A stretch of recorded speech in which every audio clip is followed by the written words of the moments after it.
Hi everyone, we hope you're doing well. We're hanging in there though honestly, we haven't been getting much sleep lately. Today, we want to answer a question we get a lot: how do we publish our audiobooks? First, we post most audiobooks on Patreon as paid content. They stay paid for a few months. After that, they become free to listen to on Patreon forever. A few weeks later, we post them on other places like YouTube, Facebook, and Twitter, X.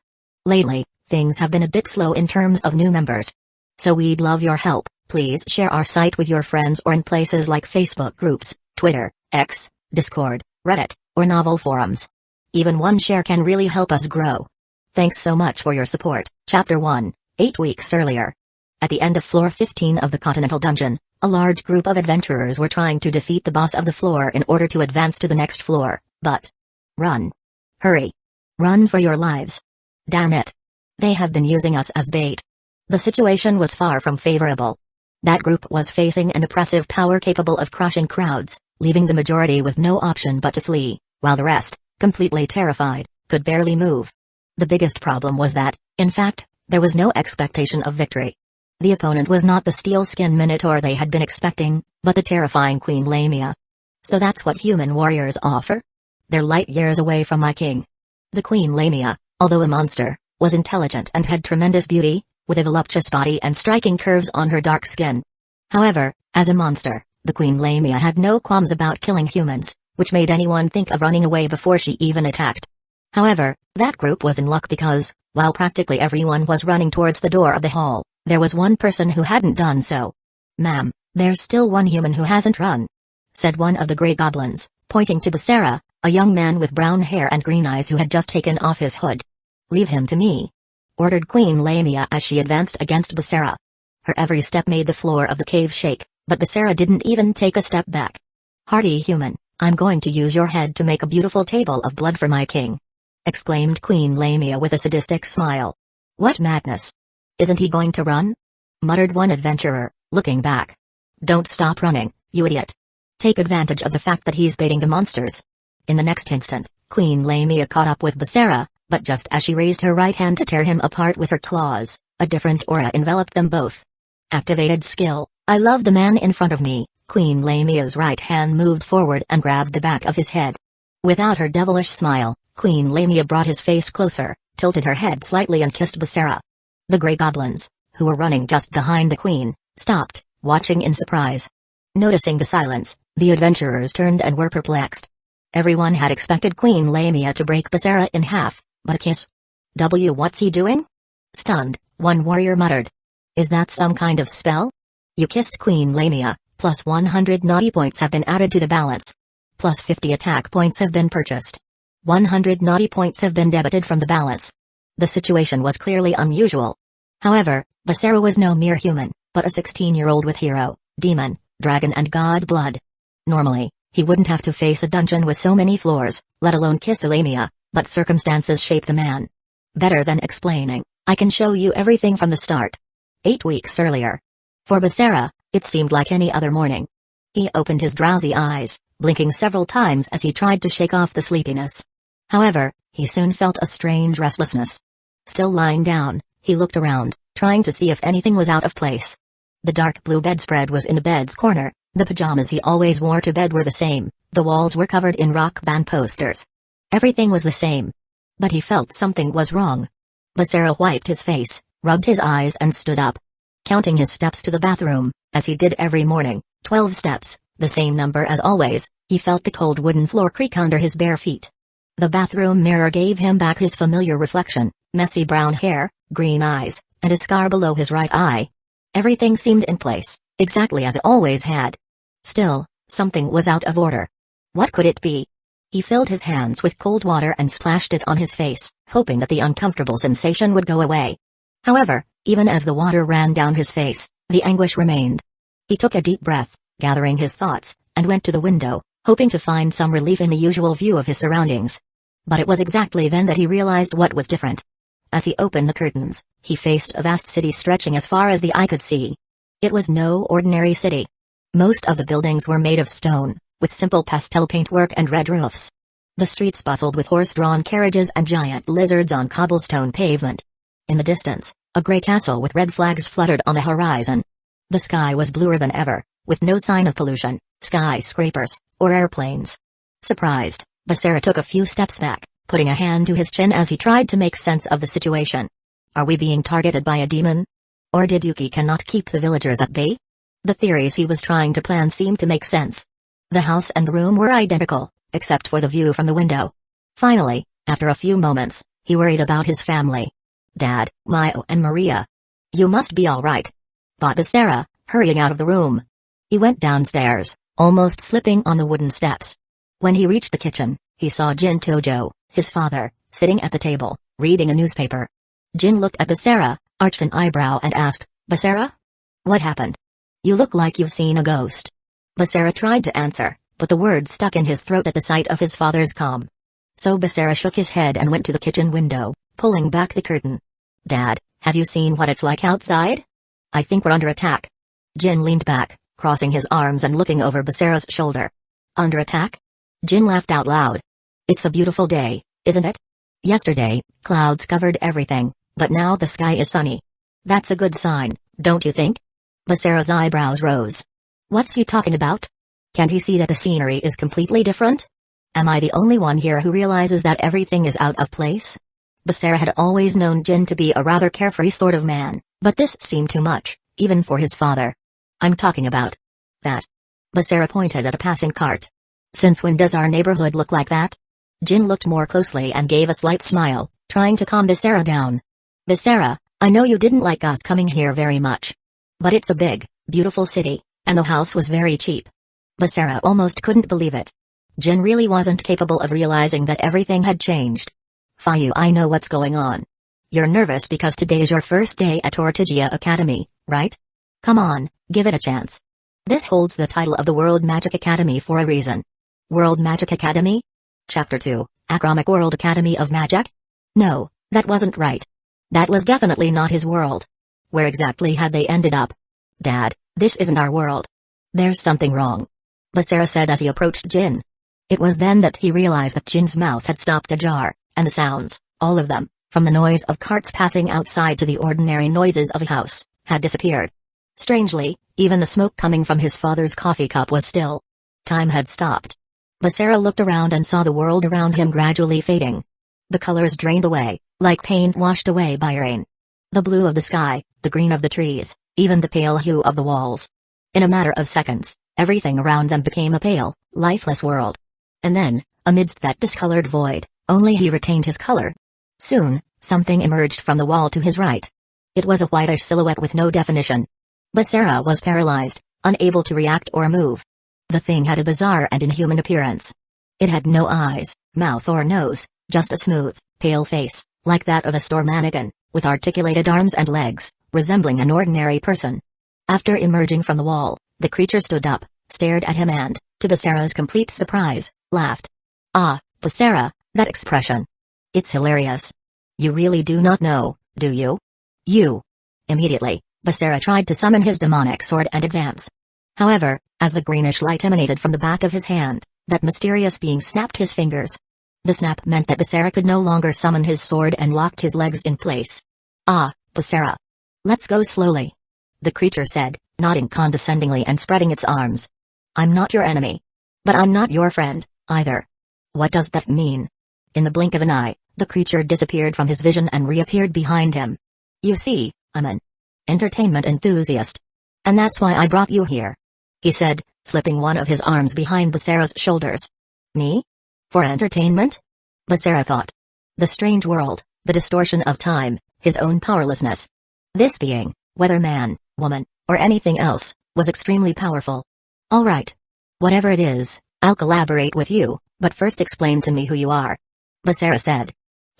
It's hard to describe myself, but imagine me as an observer of worlds with a thirst for novelty. I'm someone simple. If I need stimuli and don't have any, I try to create them. Basara tried to pull his shoulder away, but the creature held on tight, as if that touch was vital to the conversation. Stimuli, eh? Basara's voice sounded bitter, disdainful. The silhouette let out a low laugh.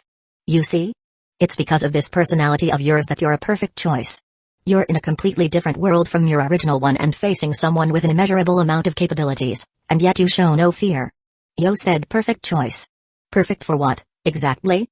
Finally, the creature moved away a little, taking a few steps around Basara and freeing its legs, as if it knew he wouldn't try to attack it. Oh, Basara Tuju, let's just say I'm looking forward to seeing how you behave in a situation where the barriers between the worlds have dissolved. Suddenly, he snapped her fingers, and the surrounding environment transformed. In the blink of an eye, they were in a kind of ancient coliseum, but the sky above was a deep purple. There were planets hanging over the horizon, as if they were so close that Basara could touch them. These are the worlds I find most entertaining, Basara. Worlds other than your own, where you and those you love don't even exist, but which, coincidentally, have rules very similar to your own. Now imagine if someone played around with these worlds a bit and unite them. Wouldn't it be a big mess? Of course, it would. Only at the beginning, though. The creature gestured with his arms, placing his hand on his chin, then opening them and so on. The universal laws created long before my birth create order in chaos, and chaos in order. It's a cycle. So I thought about what would happen if I assembled multiple worlds on a single planet, and the result, well, you can see for yourself. Suddenly, Basara found himself back in that faded dining room, where Jin stood frozen in time. The strange being pointed to the kitchen window, showing a cart that must have been being pulled by a giant lizard. Isn't it wonderful, Basara? You'd never be able to see this in your world. Let me get this straight. Basara put one arm over the other and raised his head. You brought me here just to make me take part in a grim joke, bringing together worlds that should never mix? Do you think that's fun? He smiled. It's more than fun, Basara. For me, it's exciting. But don't worry, I think you'll do just fine here. After all, the mess is where you flourish. I don't see any fun in that. Basara retorted, trying to control the anger that was building up in his voice. If you really want to have fun, why don't you leave me out of it and find another bastard to disturb?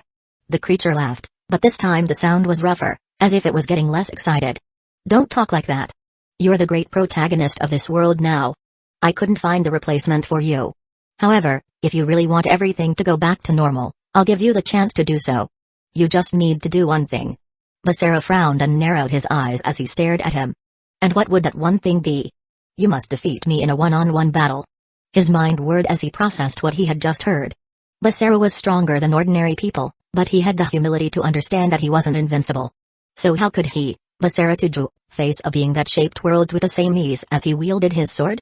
The being, however, seemed to read him like an open book before Basara even answered. It laughed, a slow, cutting laugh, before extending a hand towards him. In the center of his palm was a glowing orb, which twinkled like a distant star. I know my proposal seems unfair, Basara, but to make things more interesting, I'm going to grant you an ability. Accept it. It's something you would have eventually, but only in the final moments of your life. I'm just advancing the process a little. The orb floated out of his palm and approached Basara, slowly, as if inviting him to touch it. He hesitated before touching it, of course. Jin had always taught him not to accept anything strange, but what choice did he have? Basara raised his right hand, and the orb descended gently into his palm. The touch was warm, almost comforting. As soon as his fingers wrapped around it, the orb dissolved into a light that merged with his skin, radiating throughout his body. In an instant, a transparent window appeared before his eyes, floating like a hologram. Central skill Naughty system has been unlocked. What's it? Basara asked. These visual representations are common in many worlds. They'll help you better understand what you can do. That's not what I'm talking about. I know what a system is. I've played video games before. Basara retorted, still frowning as he examined the window. Why naughty? What the hell does that mean? The creature's harsh laughter reverberated once again. And then, just as Basara was about to press it for answers, it disappeared. In an instant, the room regained its color. Time seemed to unfold again, and the sounds, the movements, everything around began to return to its natural state. The smoke in Jin's coffee cup rose again, as if nothing had happened. Jin blinked a few times and finally looked at him with a confused expression on his face. What happened? It felt like you were away for a moment. Basara looked at him, trying to gather his thoughts. What was he supposed to say? How could he explain something that even he couldn't fully understand? Well, Jin would obviously be useful for helping in the mission to defeat that entity, but Basara could almost hear that laugh again. If he told his father everything and that being concluded that he was getting in the way of his entertainment show, it could be the end of them both. So it was best to follow his script a little. Oh, I took a step back. By the way, you told me about the Magic Academy, but I wasn't paying much attention when we talked about it. What do you know about this place? Jin leaned back in his chair, relaxing as if the interruption had never happened. The World Magic Academy. He clicked his tongue as he thought. Look, I have to be honest, this place isn't like any other school you've ever seen, Basara. There, even what we call normal isn't exactly standard. There are clans of demons, vampires, fallen angels and every kind of creature you can imagine. Even human adventurers and nobles. It's a place where power and influence are the currency. For example, there you meet the daughter of the current demon king, Naruto, and also the younger sister of the lord of the underworld, Ryaz Greemery. If you stay out of trouble and... Naruto. Basara interrupted Jin. Well, looks like someone here already has a target. I never thought you'd be the type to like demon girls, Basara. I can understand you, though. Jin said, opening and closing his hands near his breasts in a suggestive motion. Chapter 3, Pink Hair. When Basara saw that castle on the horizon from his bedroom window that morning, he would never have guessed that it was a magic academy, or rather the Ortigia Academy, as it was officially called. That world, which had been created by that being, was called Nexus. There were no great nations or kingdoms. No internet or cell phone either. There were airships and combustion trains, although they were rare to see because the railways were scarce. In other words, it was a much wilder world than his. However, in Basara's original world, he was raised in the Village of Heroes, a place exiled from most of normal civilization. So, he didn't find the idea of not having access to some benefits of the modern world so bothersome. Sure, it was frustrating not to go to a convenience store at 3 in the morning to buy some tasty ultra-processed food, but at least people actually looked at each other instead of focusing on their cell phone screens all the time. This Ortigia Academy was that ancient castle surrounded by the town he was in. Jin had told him that the city around the academy was known as the City of Academic Magic because of that ancient castle. Inside this academic city, only students, teachers, scholars and other staff were allowed to live. Jin had been hired as a wall guard, so he could buy a house in the city. Even with such restricted access, the City of Academic Magic still had everything you would expect from a large ordinary city, as some merchant companies were allowed to operate there. There were stores, taverns and even inns for travelers who received special permits to enter the city. That morning, as he left with Jin, Basara could see from afar the walls on which his father would soon begin work. Jin had explained that he could only come home once or twice a week. There are certain things that don't change even in other realities, right? He was always the kind of father who traveled for long periods, thought Basara, as they walked along the sidewalks with their hands in their pockets.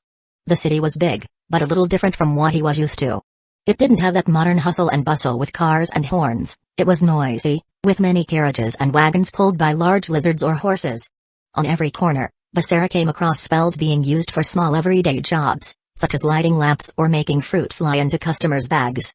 For him, who had always had to hide his abilities, seeing people casually using magic still caused a bit of discomfort, but it also brought relief. Before they even approached the World Academy, Basara saw students like himself, identifiable by their uniforms. The girls wore red skirts, white blouses and dark vests with the academy crest. The boys wore black uniforms with short cloaks that also bore the crest of a crossed sword and staff. From a distance, the students looked almost indistinguishable, with few features that differentiated them from humans, and some, in fact, were just humans like him. However, in that school, there were also demons, vampires, angels and other races. He was curious to know how they all lived together.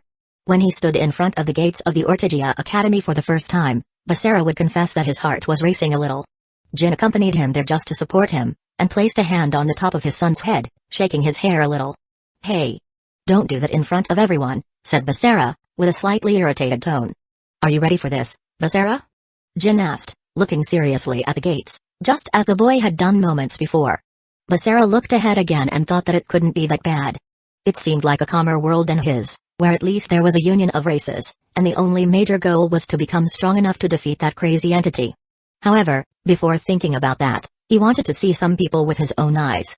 Mio, Maria, Chisato, Yuki. Were they all okay? I don't know if I'm ready.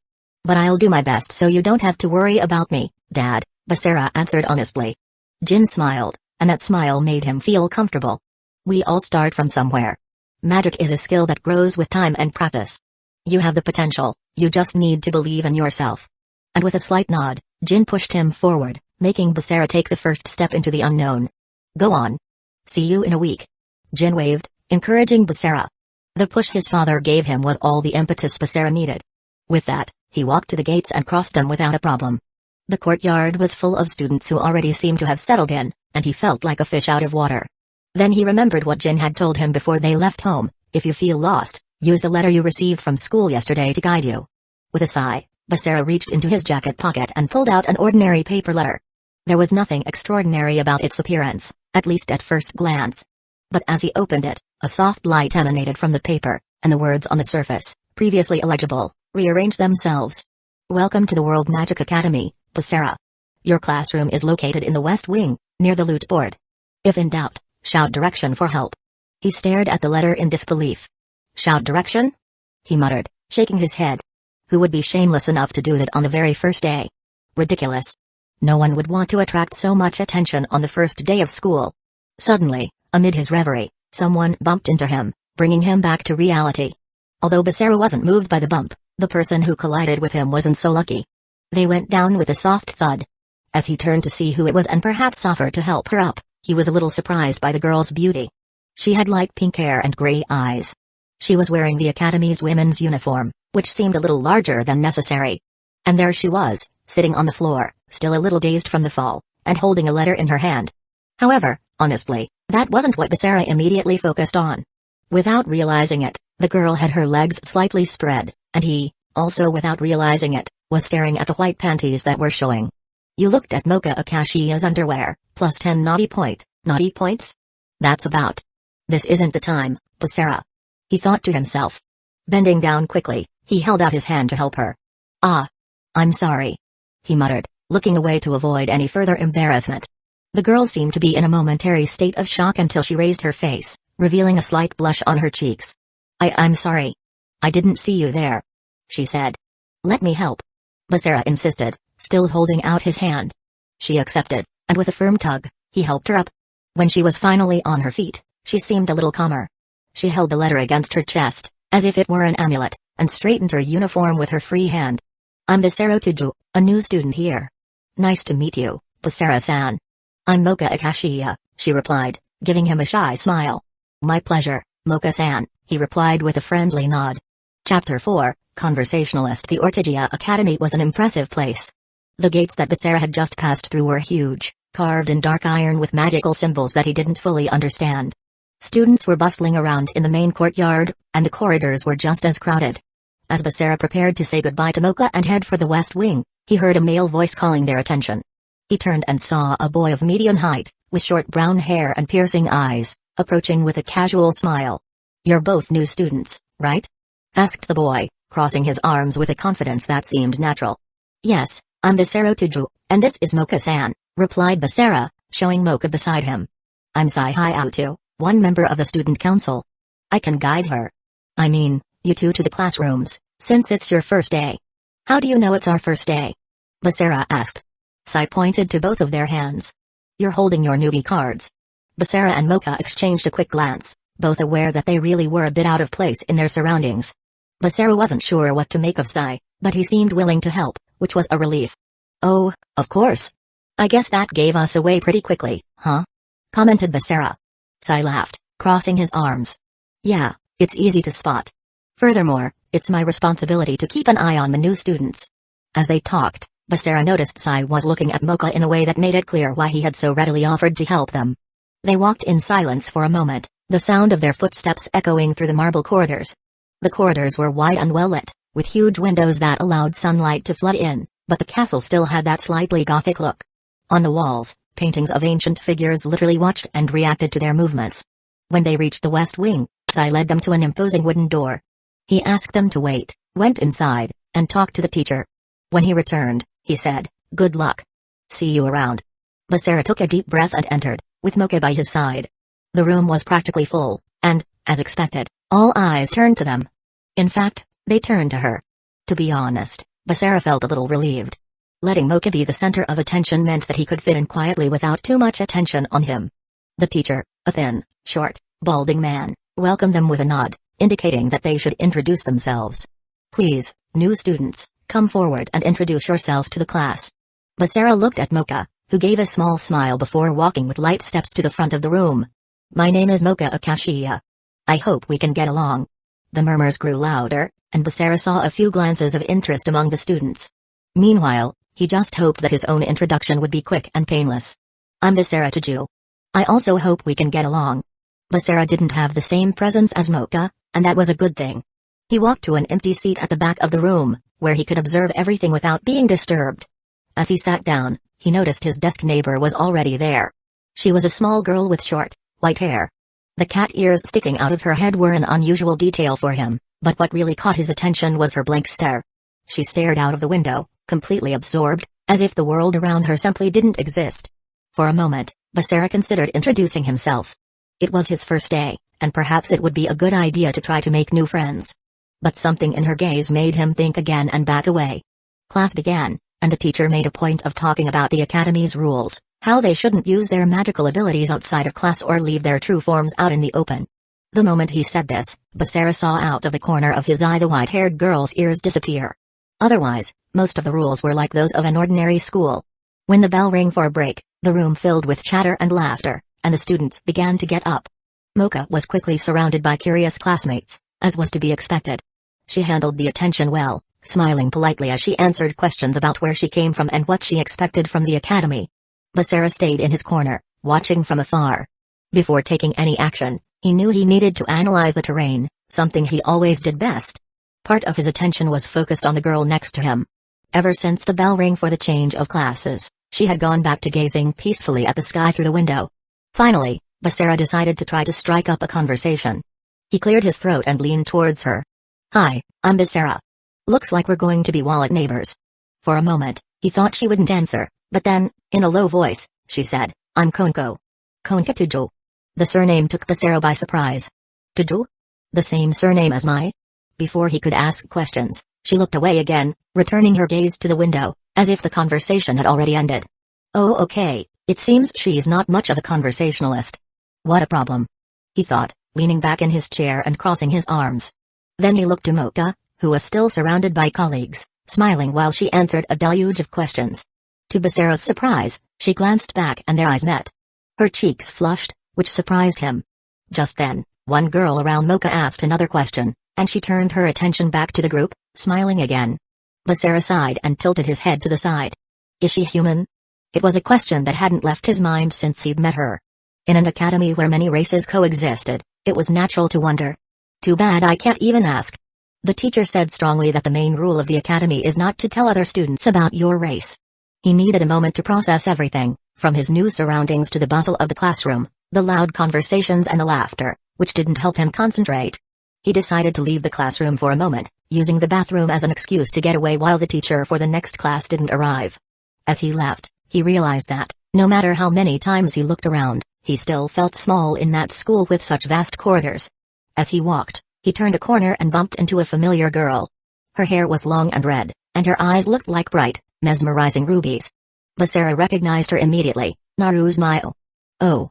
It's Mio. I intended to start looking for her soon, but fate has once again. Why are you staring at me like an idiot? Naru's Mio said in a cutting tone, her eyes narrowed. Basara froze for a moment, surprised by the abrupt reaction. I just. She rolled her eyes and tossed her red hair back, visibly disinterested. TSK. Stop staring at me and mind your own business, kid. She walked away, without looking back, and Basara felt a weight on his chest.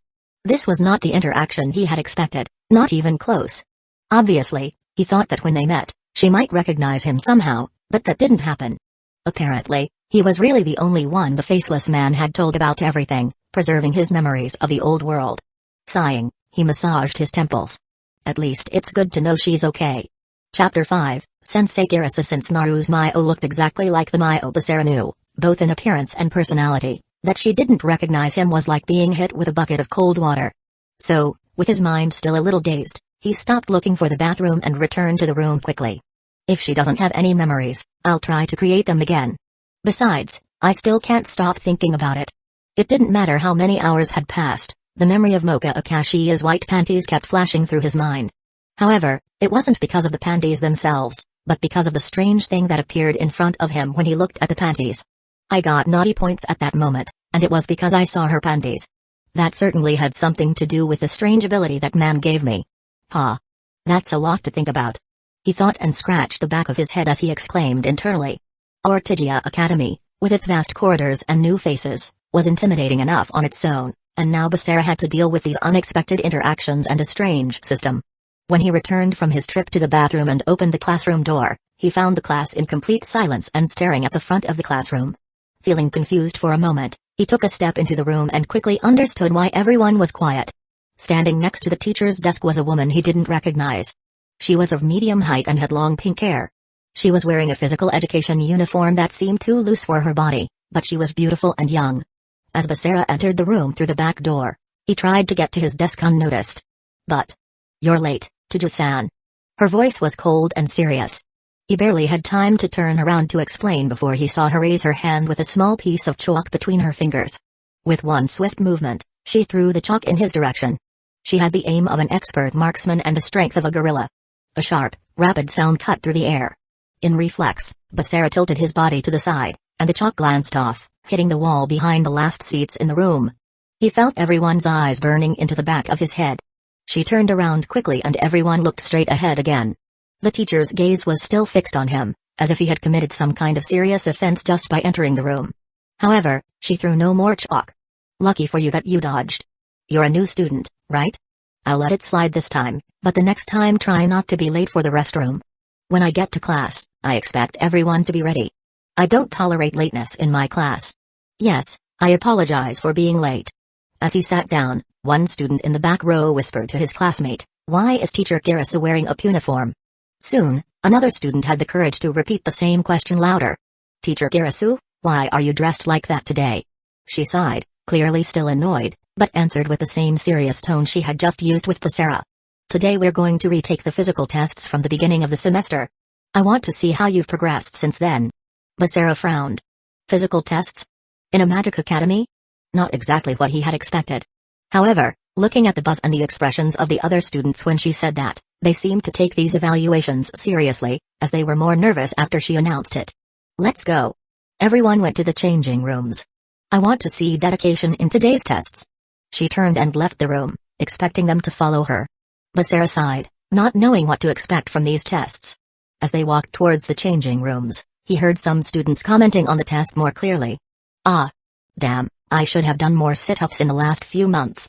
I fasted a few days last month. Has my strength increased? I don't think I've evolved that much." Mocha was surrounded by a few students, and Konko, the girl with cat ears who had barely spoken to me, was part of the same group.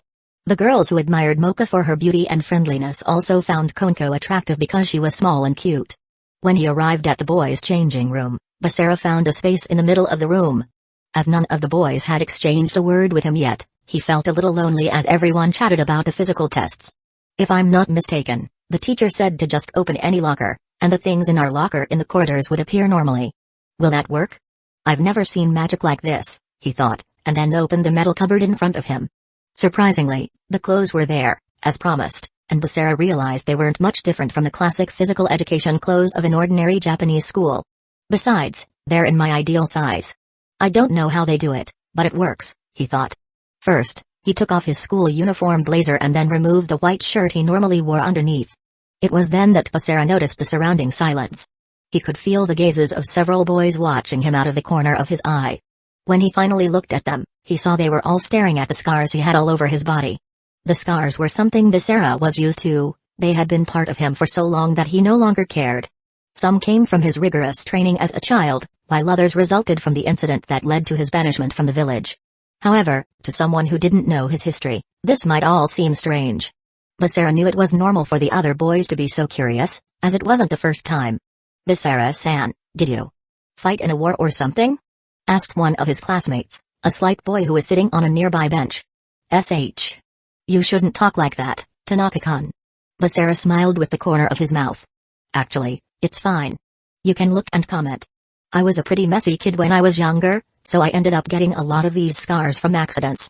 That was always the explanation he gave his classmates at the schools where he studied.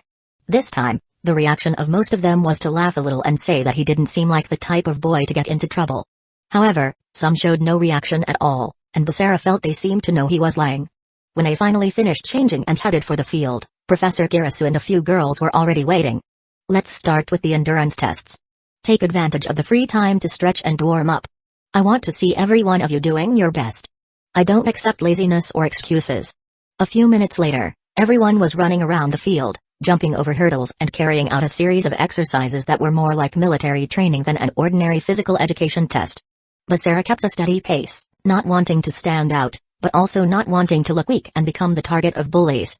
It didn't take him long to realize that the other students didn't have the same kind of physical fitness as him. Some were good, but Basara was used to a different level of demand. At the last test, Professor Kirisu called everyone together and said, "Now that you've all finished most of the tests, it's time for the final test, the strength test." "What? Now?" "But, teacher, I don't even have the strength to breathe anymore." "This should have been the first test." Kirisu ignored the comments and held up a baseball. "You probably already know, but I'll tell you anyway. This test consists of throwing a ball like this as far as possible. Simple, right?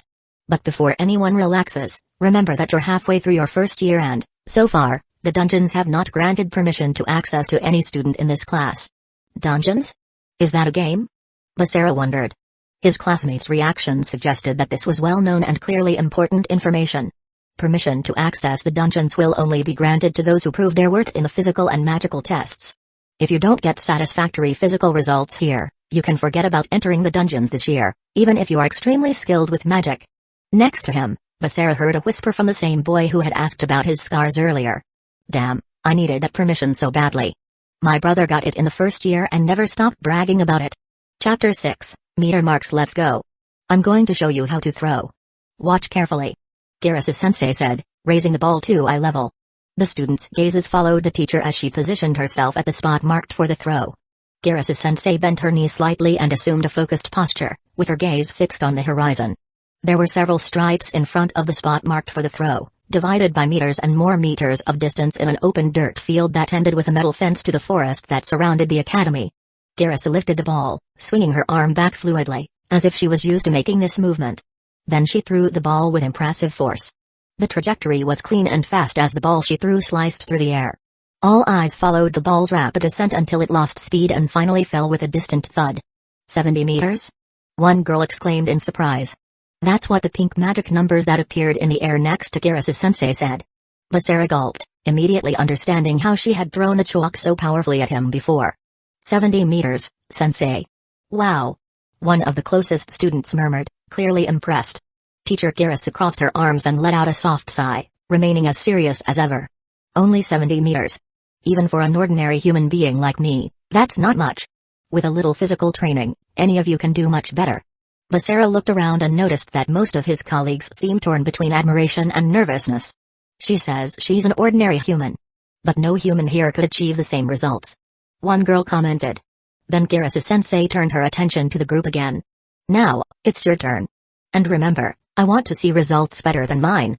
The first students to throw didn't have impressive results. In fact, they were terrible. 12 meters. 17 meters. 9 meters. Basara wondered if those students were sedentary or something, because it didn't make sense that they were weaker than elementary school children. However, as more of the ordinary students went, the students with potential also came forward. When it was the turn of Basara's desk neighbor, Konko Tuju, she held the ball and took the correct position. Konko didn't make many elaborate throwing movements, her style was straightforward, with no flourishes, just like her personality. In one swift movement, she threw the ball, not even seeming to try very hard. The impact was clear, about 85 meters. Way to go, Konko-chan. Someone shouted from the background. However, not even a subtle smile appeared on the girl's face, and she quickly went into hiding with the same calm expression as always. To Basara, she was a complete mystery. The next to stand out was Mocha Akashiya, the girl with the long pink hair who was also entering the middle of the semester like Basara. Unlike Konko, Mocha seemed a little more comfortable with the attention. She chatted to a few people in the class who seemed to like her a lot and even formed a small cheerleading choir for her. Go, go. Mocha-san. Go, go, Mocha-san. When she threw the ball, aiming for the clouds, the ball traveled through the air like lightning, easily passing the 100-meter mark before falling. Over 100 meters. That's it, Mocha-san. Mocha, for her part, just smiled, accepting the praise willingly but without overdoing it. The confidence that emanated from her was something that few in the room seemed to possess, and the looks on her faces were pure admiration. All right, Kamiya-san. Your turn, said the teacher, calling on the next student. The order was not determined by the call or the position of the name alphabetically, but by Kirisu-sensei herself. Tsuzukamiya, one of the tallest boys in the class, walked up to the throwing point with a nonchalant attitude. Apparently, everyone knew him as one of the strongest physically, and he seemed ready to prove that he deserved that reputation. With a brutal movement, Tzu threw the ball. The sound it made as it cut through the air was different and more fleeting. Everyone watched in disbelief as the ball flew higher and farther until it landed at the 200-meter mark. Wow, that was incredible! Some students shouted in unison, visibly impressed. Tzu, with an arrogant smile, crossed his arms and looked around, clearly enjoying the attention. Ha! Now that's what I call a result. You can keep trying, but I don't think anyone will beat that. The murmur of admiration among the students grew, and Tzu looked proud of himself. Then Basara's turn came. He walked over to the throwing position, feeling the curious stares of his classmates. Some were whispering, probably making up all sorts of boring theories. However, he didn't mind comments from strangers. The only thing on his mind was that, knowing that being among the best gave him a chance of going to those dungeons, he had reason to do his best and not hide anymore. If I'd known that, I'd have tried harder in the previous tests too, he thought. Basara took the white ball from the basket and tested its weight, tossing it from one hand to the other. He took a deep breath, closing his eyes for a moment to focus. When he finally opened his eyes, he visualized the shot. It was time. He bent his knees, pulled his arm back and, in one explosive movement, threw the ball with all his strength. The ball flew into the air with such speed that a sonic boom echoed around him, and the wind it generated made all his teammates' hair stand on end. Quiet with disbelief, everyone followed the ball's trajectory with wide eyes and dropped jaws. When it finally landed, it was far away. Very far. The exact mark? 372 meters. A stunned silence overtook the class. No one moved for a few seconds, until finally one student muttered, 372 meters? Tzu, who had been boasting before, remained silent, with an expression of such shock that he looked as if he'd had a heart attack. Chapter 7, Sweaty Shirt. Everyone in Basara's class, without exception, was stunned. Their eyes were wide. Each of his classmates was still processing what had just happened. That absurd distance of 372 meters was the longest ever achieved by a first-year student. He didn't know that, he'd just tried a little harder to get a good score and stand a chance of being allowed to go to the dungeons, but his thought was instantaneous, I'm no longer as strong as I once was. Still, in a magic school like this, that might be enough. At least for now. But how on earth am I supposed to reach the level of a god? However, he wasn't happy with that result. A long time ago, he would have laughed at such an achievement, considering it a mediocre mark. He had once been much stronger and much faster. Still, for the others, it was unprecedented. Basara. That was incredible. Mocha exclaimed. Basara put a hand to the back of his head and thanked her as a few people surrounded him with beaming expressions. They congratulated him, asked what kind of training he did, etc. In the end, Professor Girasu dispersed them from their surroundings and gave a motivational speech, encouraging everyone to keep trying harder to improve their physical abilities. She also mentioned that they would analyze the results of these physical tests along with the magical ability tests scheduled for next week. Only after that they would release the list of students permitted to enter the dungeons. You too, said Girasu, turning to Basara and Mocha Akashiya. Please take the balls and other equipment to the sports storage room. Since you're rookies, you haven't done this yet this year, right? Do this favor for me. Yes, Sensei, Mocha said. Basara did the same, following the instructions with a nod. It wasn't a surprise. As new students, they needed to learn to do the manual labor while the veterans rested. The others didn't have to wait for them. Everyone went to the changing rooms to change and returned to the classroom. Together, Basara and Mocha collected the balls and equipment scattered around the pitch. The sports equipment store, as indicated by Girasu-sensei, was near to where they were taking the test. While Mocha carried the bag of baseballs, Basara carried some metal hurdles that had been used in the athletics test. He glanced at Mocha. He knew her first and last name and had that little connection between being the two new students in the class, but he still knew little about her. However, more than before, he suspected she was no ordinary human. That strength she showed doesn't match her slim body. Has she had any training? Basara wondered, looking her over from head to toe. Impressive throwing skills, Basara-kun. You seem to have a lot of strength. She commented, and Basara immediately looked straight ahead again. Thank you. You were impressive too. Mocha smiled a little, but didn't say anything else. It didn't take them much longer to reach the warehouse, which was close to some trees and the forest. They pushed open the wooden door, which creaked as it opened, revealing the dark interior of the warehouse. There were tatami mats stacked in one corner, more running obstacles thrown in another, and several boxes of training equipment lined up on the sides with some lockers. Without haste, they put the equipment they were carrying in its proper place. However, Just as they were ready to leave, the iron door of the warehouse slammed shut behind them with a bang. What? Mocha turned and looked at the door. Basara also turned quickly to face the heavy door. Mocha's expression mirrored his surprise. Don't worry, Mocha-san. It's probably just the wind. I'll open the door, he said. Wind? There didn't seem to be enough wind to cause that. Nevertheless, Basara said it to keep Mocha calm. Mocha watched as Basara walked up to the door and tried to pull it with both hands, confident that this would be enough to open it. However, even with the tug, the sliding door didn't move on its track. Basara frowned, trying harder. Nothing. The door was locked from the outside. It looks like the outside latch may have closed when the door slammed. He applied more force. However, the door resisted bravely. While he was still applying force, something appeared before his eyes. Huh? A magic circle? In the next instant, Basara's eyes caught a blinding flash, temporarily blurring his vision. The deafening sound of an explosion echoed in his ears, causing his head to ring. A force pushed his body backwards, making him crash onto the ground with a bone-shaking thud. Basara! Mocha shouted, rushing forward. Her eyes were wide, but not in surprise. She knelt beside him on the floor, her expression becoming strangely serene, as if she understood what was happening. What happened? He blinked a few times, feeling his head spin a little from the impact. You're in a magic school, Basara-kun. It's natural for doors that are locked to be protected by a type of magic. She looked at the door with a more serious expression. Magic like that is not forgiving of those who try to force their way in or out of a place. So, are we really stuck? Basara asked as he sat down on the floor. It would seem so. And from what I can imagine, the spell on that door won't be broken easily. We'll need to wait for someone to come and get us out of here. Do you think someone might have done this on purpose? He asked. Mocha sighed, smoothing a lock of hair that fell slightly over her shoulder. It could be. But honestly, Basara-kun, it doesn't make much difference now, does it? Even if it's a prank by one of the other students, what can we do? Getting nervous or angry won't open the door. Besides, I don't mind being trapped here that much if it's with someone like you, Basara-kun. You don't mind? No, you seem like a nice person to me. Basara's words died in his throat. Mocha was calm and cute enough to leave him at a loss for words. He crossed his arms over his chest and remained serious. What Mocha said makes total sense. We're stuck. It doesn't make much difference if we're in a hurry.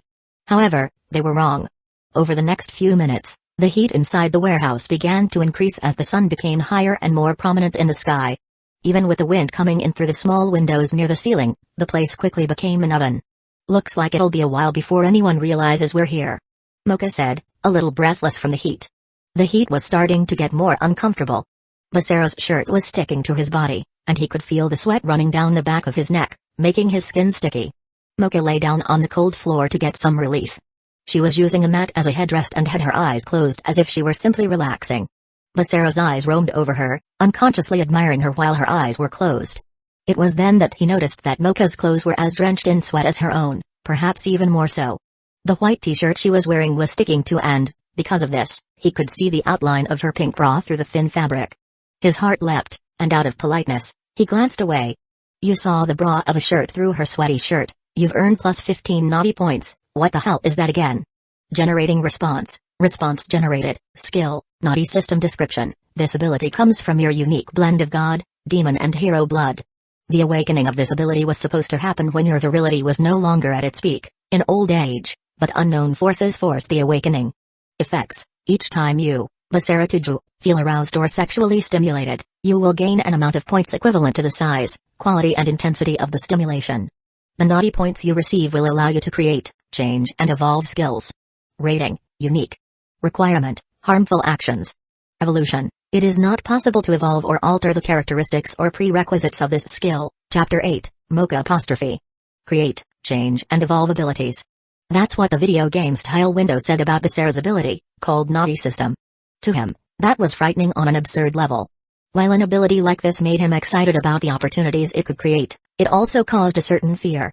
At least it made sense that the faceless man had given him this ability after telling him that, in order to get everything back to normal, he would have to defeat him. While Basara was fascinated by the discovery, he suddenly heard Mocha calling him.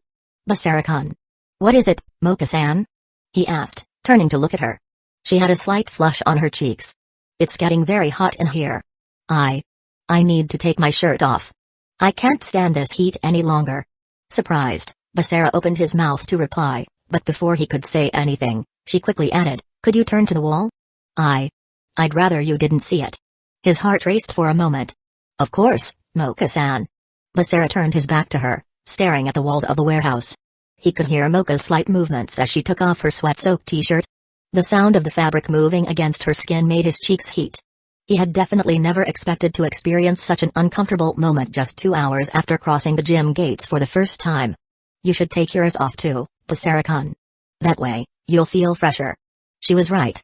The heat was becoming unbearable, and the shirt Basara was wearing was already sticking to his body.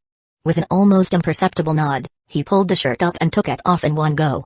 Immediately, he felt a little more relieved. Mocha remained silent for a few moments, and Basara couldn't understand why, as his eyes remained fixed on the gray wall. "Basara-kun.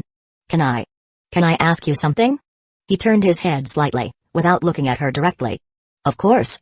What is it?" "Those scars on your back. What happened to you?" "Oh. That? It's nothing serious. Just childhood accidents.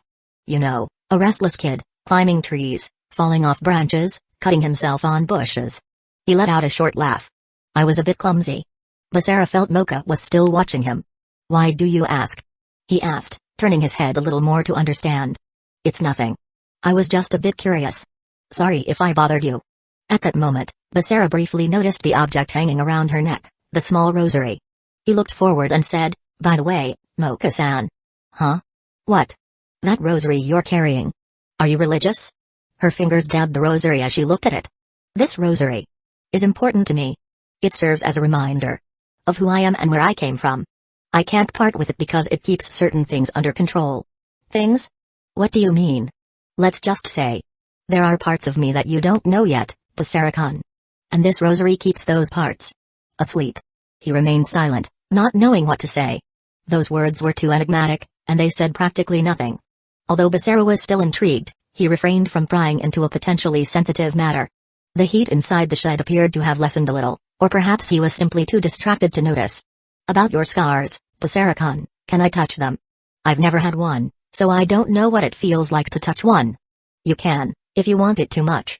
Not only did he feel her approaching, he heard her footsteps. Soon after, he also felt her touch. Mocha's index finger, light as a feather, touched Basara's scar near the nape of his neck, just where his hair was ending. A shiver ran up Basara's spine. Her hand was stiff, almost icy, which was pleasurable because of the abrasive heat. "You're sweating," he commented without thinking because he was feeling her wet finger. "Yes. It's very hot in here," she replied with an awkward laugh.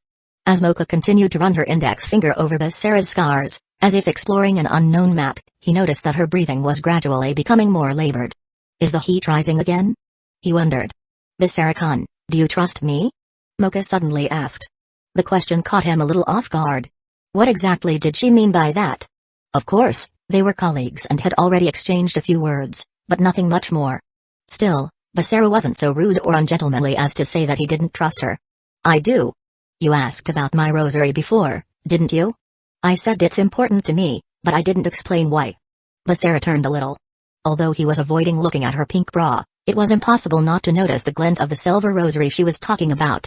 "What do you mean, Mocha-san?" "As I've made clear, this rosary isn't just an accessory. It holds a part of me captive. I don't know how you'll react to hearing about this, and I know it's against school rules, but I want to become your friend, Basara-kun. In order to officially have you as my first friend, I feel you need to know that I am a vampire." Basara's body went still. A vampire? That had to be some kind of joke. But when he looked at her face, he saw no hint of humor, sarcasm, or a joke. On the contrary, there was seriousness and sadness in her downward-looking eyes. He swallowed dryly. "A vampire?" Mocha-san looked directly at him now. She didn't need to say any more, it was clear in her eyes that this was real. Unexpectedly, real. "I understand if you want to stay away. After all, you're a human, right? I can smell your human scent. And I'm a vampire, so..." She stepped back, touching the rosary with both hands. At that moment, it became clear to Basara that Mocha, throughout her life, had made similar confessions to other people who had moved away. However, he couldn't understand it. Wasn't this a peaceful world in which the races lived together? Thinking about it, Basara felt that he shouldn't have been so surprised by her confession. He already knew that supernatural beings existed and lived together in this academy. Whether Mocha was a werewolf, a demon or a vampire, Mocha wasn't even the first creature of another race that he had met. In fact, she was far from it. For this reason, seeing she automatically steps back, as if rejecting her was the most rational reaction, made Basara realize that he needed to shelter her. She was a vampire, yes, but, at that moment, she seemed more human than anyone else in the school. The slight tremor of her breathing and the way she squeezed the rosary so hard that her knuckles were white made Basara feel something he couldn't ignore. She expected him to pull away, to react with fear or disgust, but he could never do something like that. Basara took 2 steps, reaching Mocha, and held her hands. Mocha-san, it's okay. We can be friends. What does it matter that you're a vampire? I couldn't care less about that fact. At that moment, Mocha looked up, meeting Basara's eyes. Her green eyes shone with a spark of surprise, mixed with uncertainty. She hadn't expected this.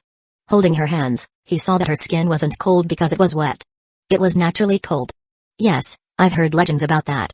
Vampires have cold skin as if they were dead. Her eyes widened as he held on tighter to keep her warm. Basara-kun. Her cheeks took on a rosy hue. Without thinking, Basara stepped forward, moving even closer to her. It's all right, Mocha. I'm here. The heat in the shed seemed to have subsided, or perhaps the world around them had become irrelevant. Mocha closed her eyes and then took a small step forward. To Basara, this seemed like a clear green light, and he wouldn't waste an opportunity like this. He closed his eyes too, leaning in to kiss her. The distance between them decreased, but suddenly Basara felt a strange sensation. The kiss hadn't happened. Something was wrong. He felt a bitter touch on his neck. Basara slowly opened his eyes, and that's how he saw that Mocha Akashiya was biting him, or rather sucking his blood. Chapter 9, K9's teeth. When Basara realized Mocha had pierced his neck with her own teeth, his eyes widened in shock. The sensation of her K9's teeth digging into his skin was like 2 thorns penetrating deeply. It wasn't an unbearable pain, but it was still uncomfortable. For a moment, he had no reaction. At the same time as he could feel his energy being drained, the way Mocha did, it seemed gentle. She clearly meant no harm him. He didn't sense any murderous intent, which made him hesitate and take his time reacting. However, his body soon showed signs of what his mind had already noticed. His knees gave way, and, from one moment to the next, he was on the ground, with Mocha practically on top of him. What are you doing, Mocha-san? He muttered, but she didn't stop. With a little strength, he then pushed her backwards by the shoulders. Mocha-san. She stepped back abruptly at his push. Mocha's lips were stained red, and her eyes were wide, blinking several times as her lips trembled slightly. Basara put his hand to his neck, expecting to find blood, but, to his surprise, there was no blood on his skin. Just an uncomfortable tingling sensation and a persistent chill that seemed rooted to the bite site. Basara-kun. I'm sorry. You were so close, and I couldn't resist Mocha said, looking at him with regret. He stood up slowly, his legs still feeling a little shaky, but the discomfort was passing. I said I'd accept you for who you are, but that doesn't mean you can do it out of the blue. He spoke with his breathing still regular. Anyone could be frightened by that. She lowered her head, clutching the rosary to her chest as her shoulders shivered. I'm sorry.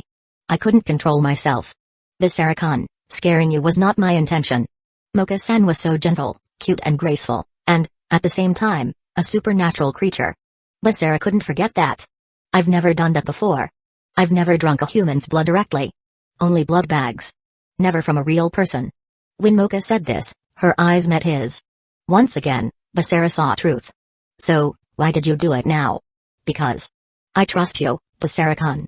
When you said you accepted who I am, I felt I'd finally found someone who wouldn't reject me for who I am. That means you accepted my love. Love? Basara's heart leapt inside his chest. What exactly was she saying? Was Mocha-san saying that she loved him? They had known each other for what? 2 hours. Mocha-san. Basara tried to think of something after saying her name. Of course, he cared about her, but he definitely didn't feel the same way as she was saying she did. No, I don't want you to call me that anymore. She said before Basara could think too much. Don't be so formal. We're friends, aren't we? Please just use my first name. No honorifics. Mocha. The word left his lips hesitantly, almost as if he were breaking a sacred rule. In fact, few people in his life had he called by their first name only, and he had probably never called someone by their first name just a few hours after meeting them. Hearing her name come out of his mouth, Mocha looked at him with those big green eyes full of surprise and happiness. Her face lit up as a genuine smile formed on her lips. Basara. She almost jumped for joy, the blush rising to her cheeks. Her faltering steps gave way to a quick movement, and in the blink of an eye, Mocha approached, stretching out her arms as if to embrace him. On instinct, he reached up and took her by the shoulders before she could complete the gesture.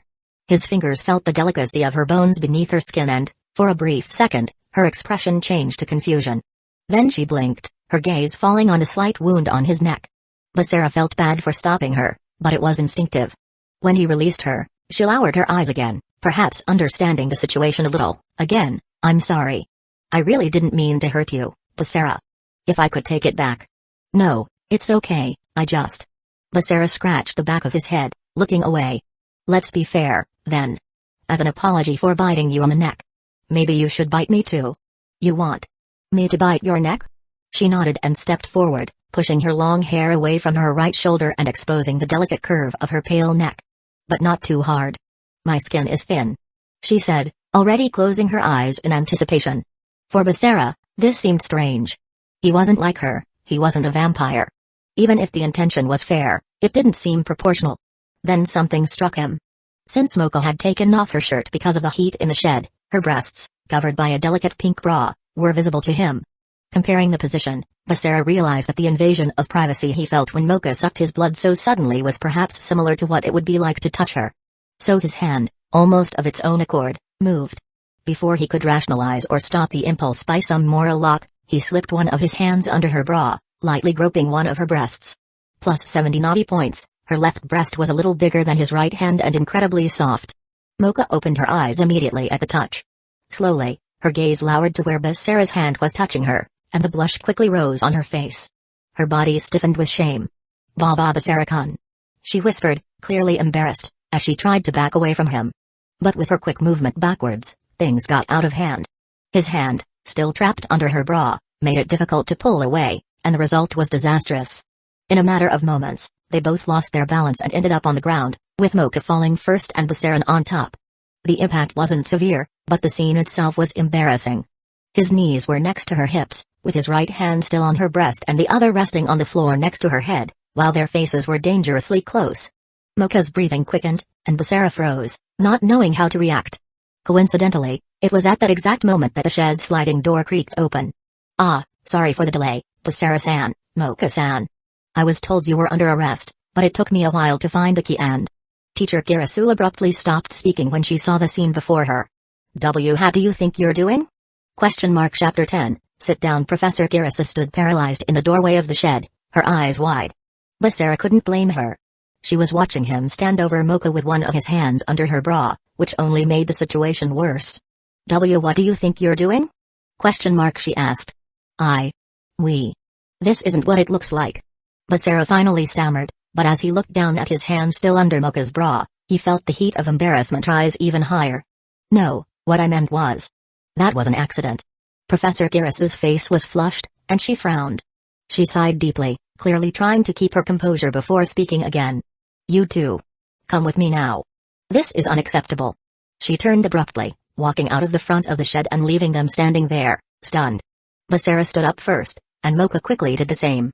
She grabbed her uniform shirt, put it on and adjusted the rosary that hung from her chest, not daring to look him in the eye. The two of them walked in silence to the teacher's room without exchanging a word. When they got there, the room was empty, as all the teachers were still in class. Professor Kirisu hit her hand on the desk, drawing their attention. Sit down, she ordered. They sat down on the chairs in front of her desk.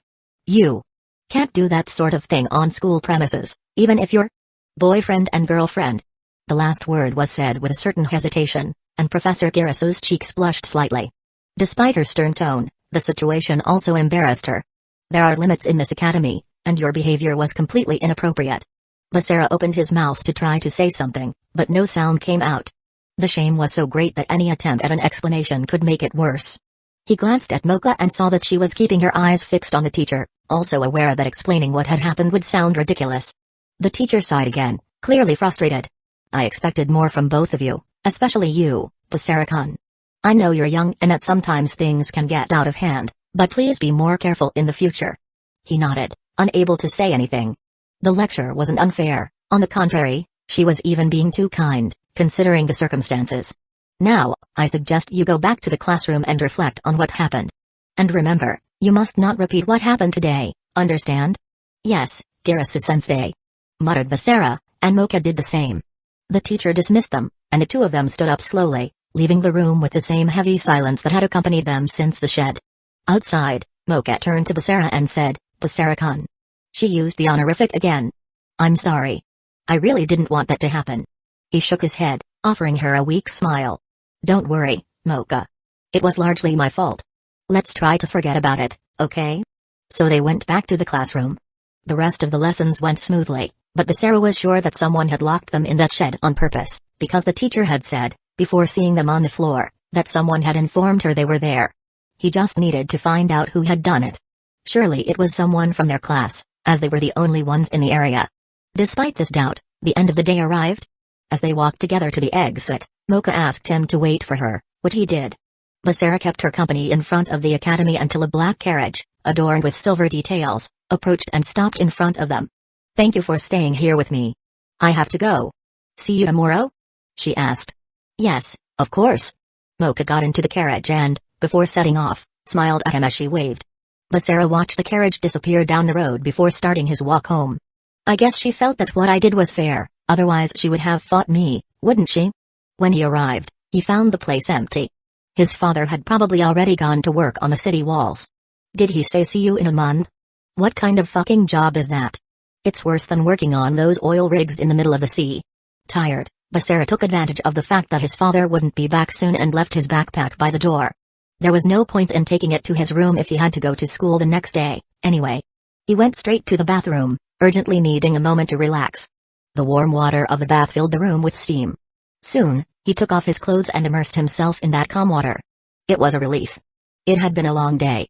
He closed his eyes, emptying his mind of everything that had happened. For a few moments, he could switch off. However, he got bored easily after 10 minutes in the tub. Well, when he said that he used to be a fussy child to explain his scars, it wasn't really a lie. How boring.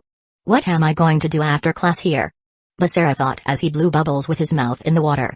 In this world, there were no cell phones, television, or comic books. How could he entertain himself? The most obvious option seemed to be to stay in the tub a little longer.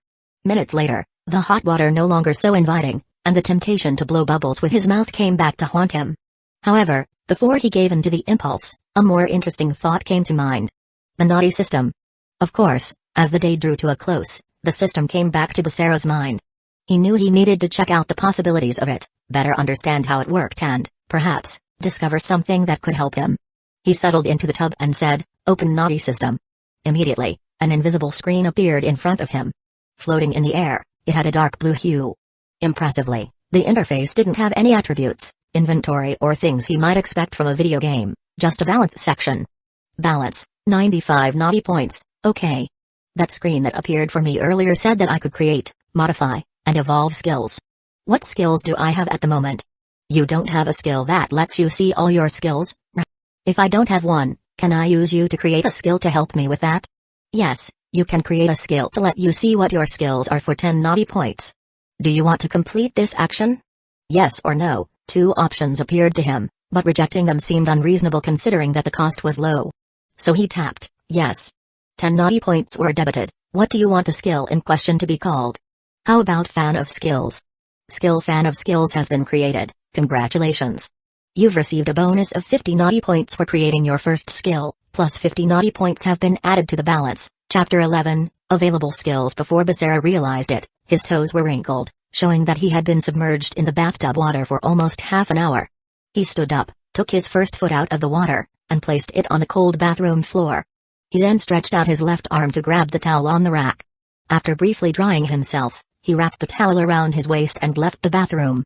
Strange system, now that I've created the skill that lets me see my other skills, what are my skills? He asked. Available skills, range of skills, Master Swordsman, superhuman strength, immense durability, immense endurance, immense speed, resistance to magic, enhanced self-healing, banishing shift, Master Servant contract. Basara was not surprised to see all those abilities. Many resulted from being the son of his father, Jin Taiju, while others he had honed during the intense training of his childhood. However, two things surprised him that night.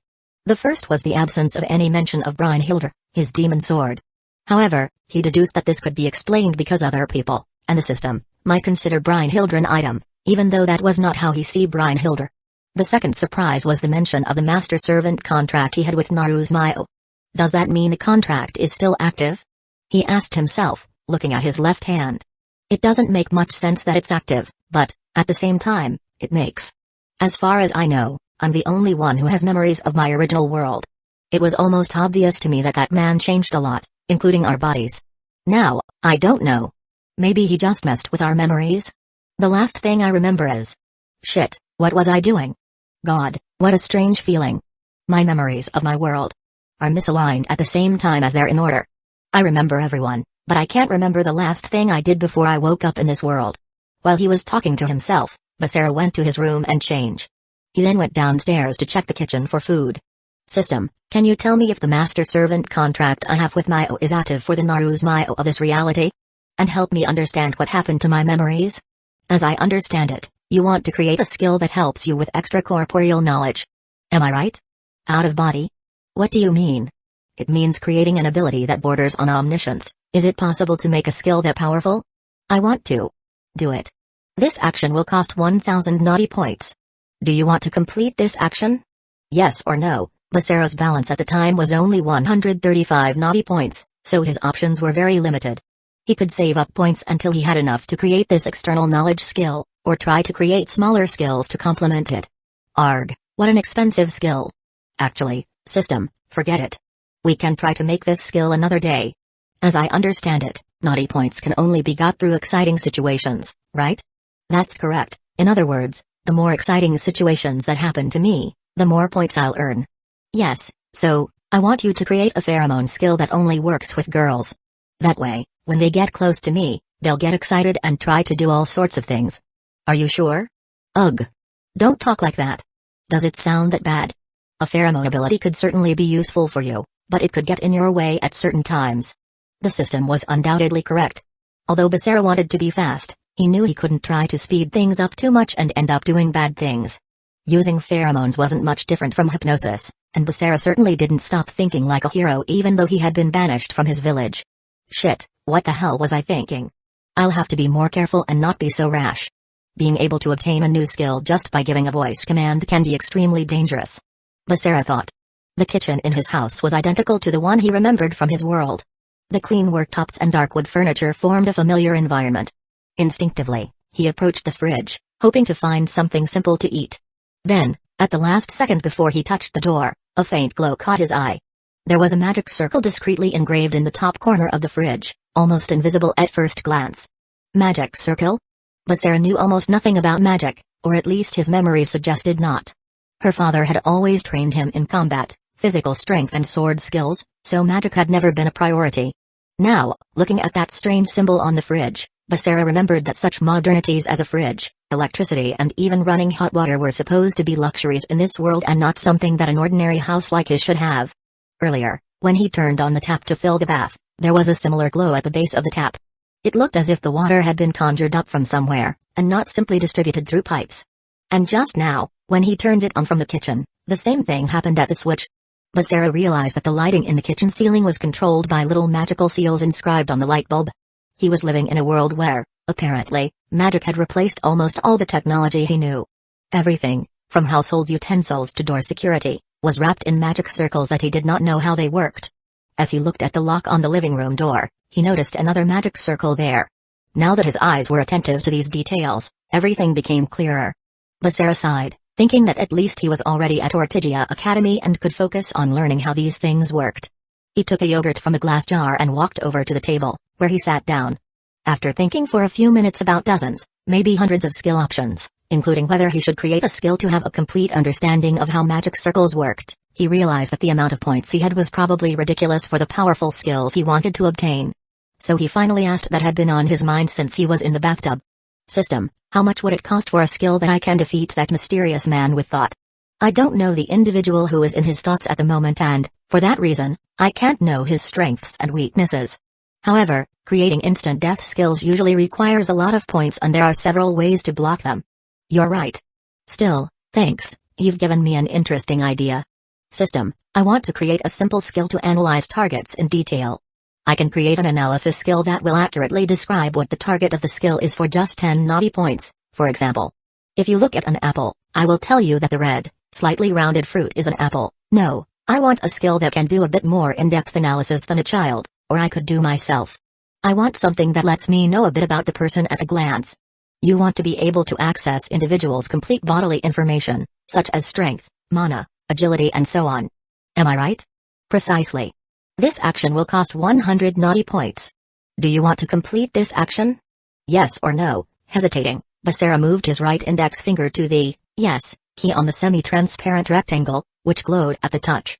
100 naughty points have been debited. What do you want the skill in question to be called? I want it to be called Analyst's Eye. Skill Analyst's Eye has been created. Skill, Analyst's Eye description. Having the power to recognize a creature's limits with a single glance is certainly rare.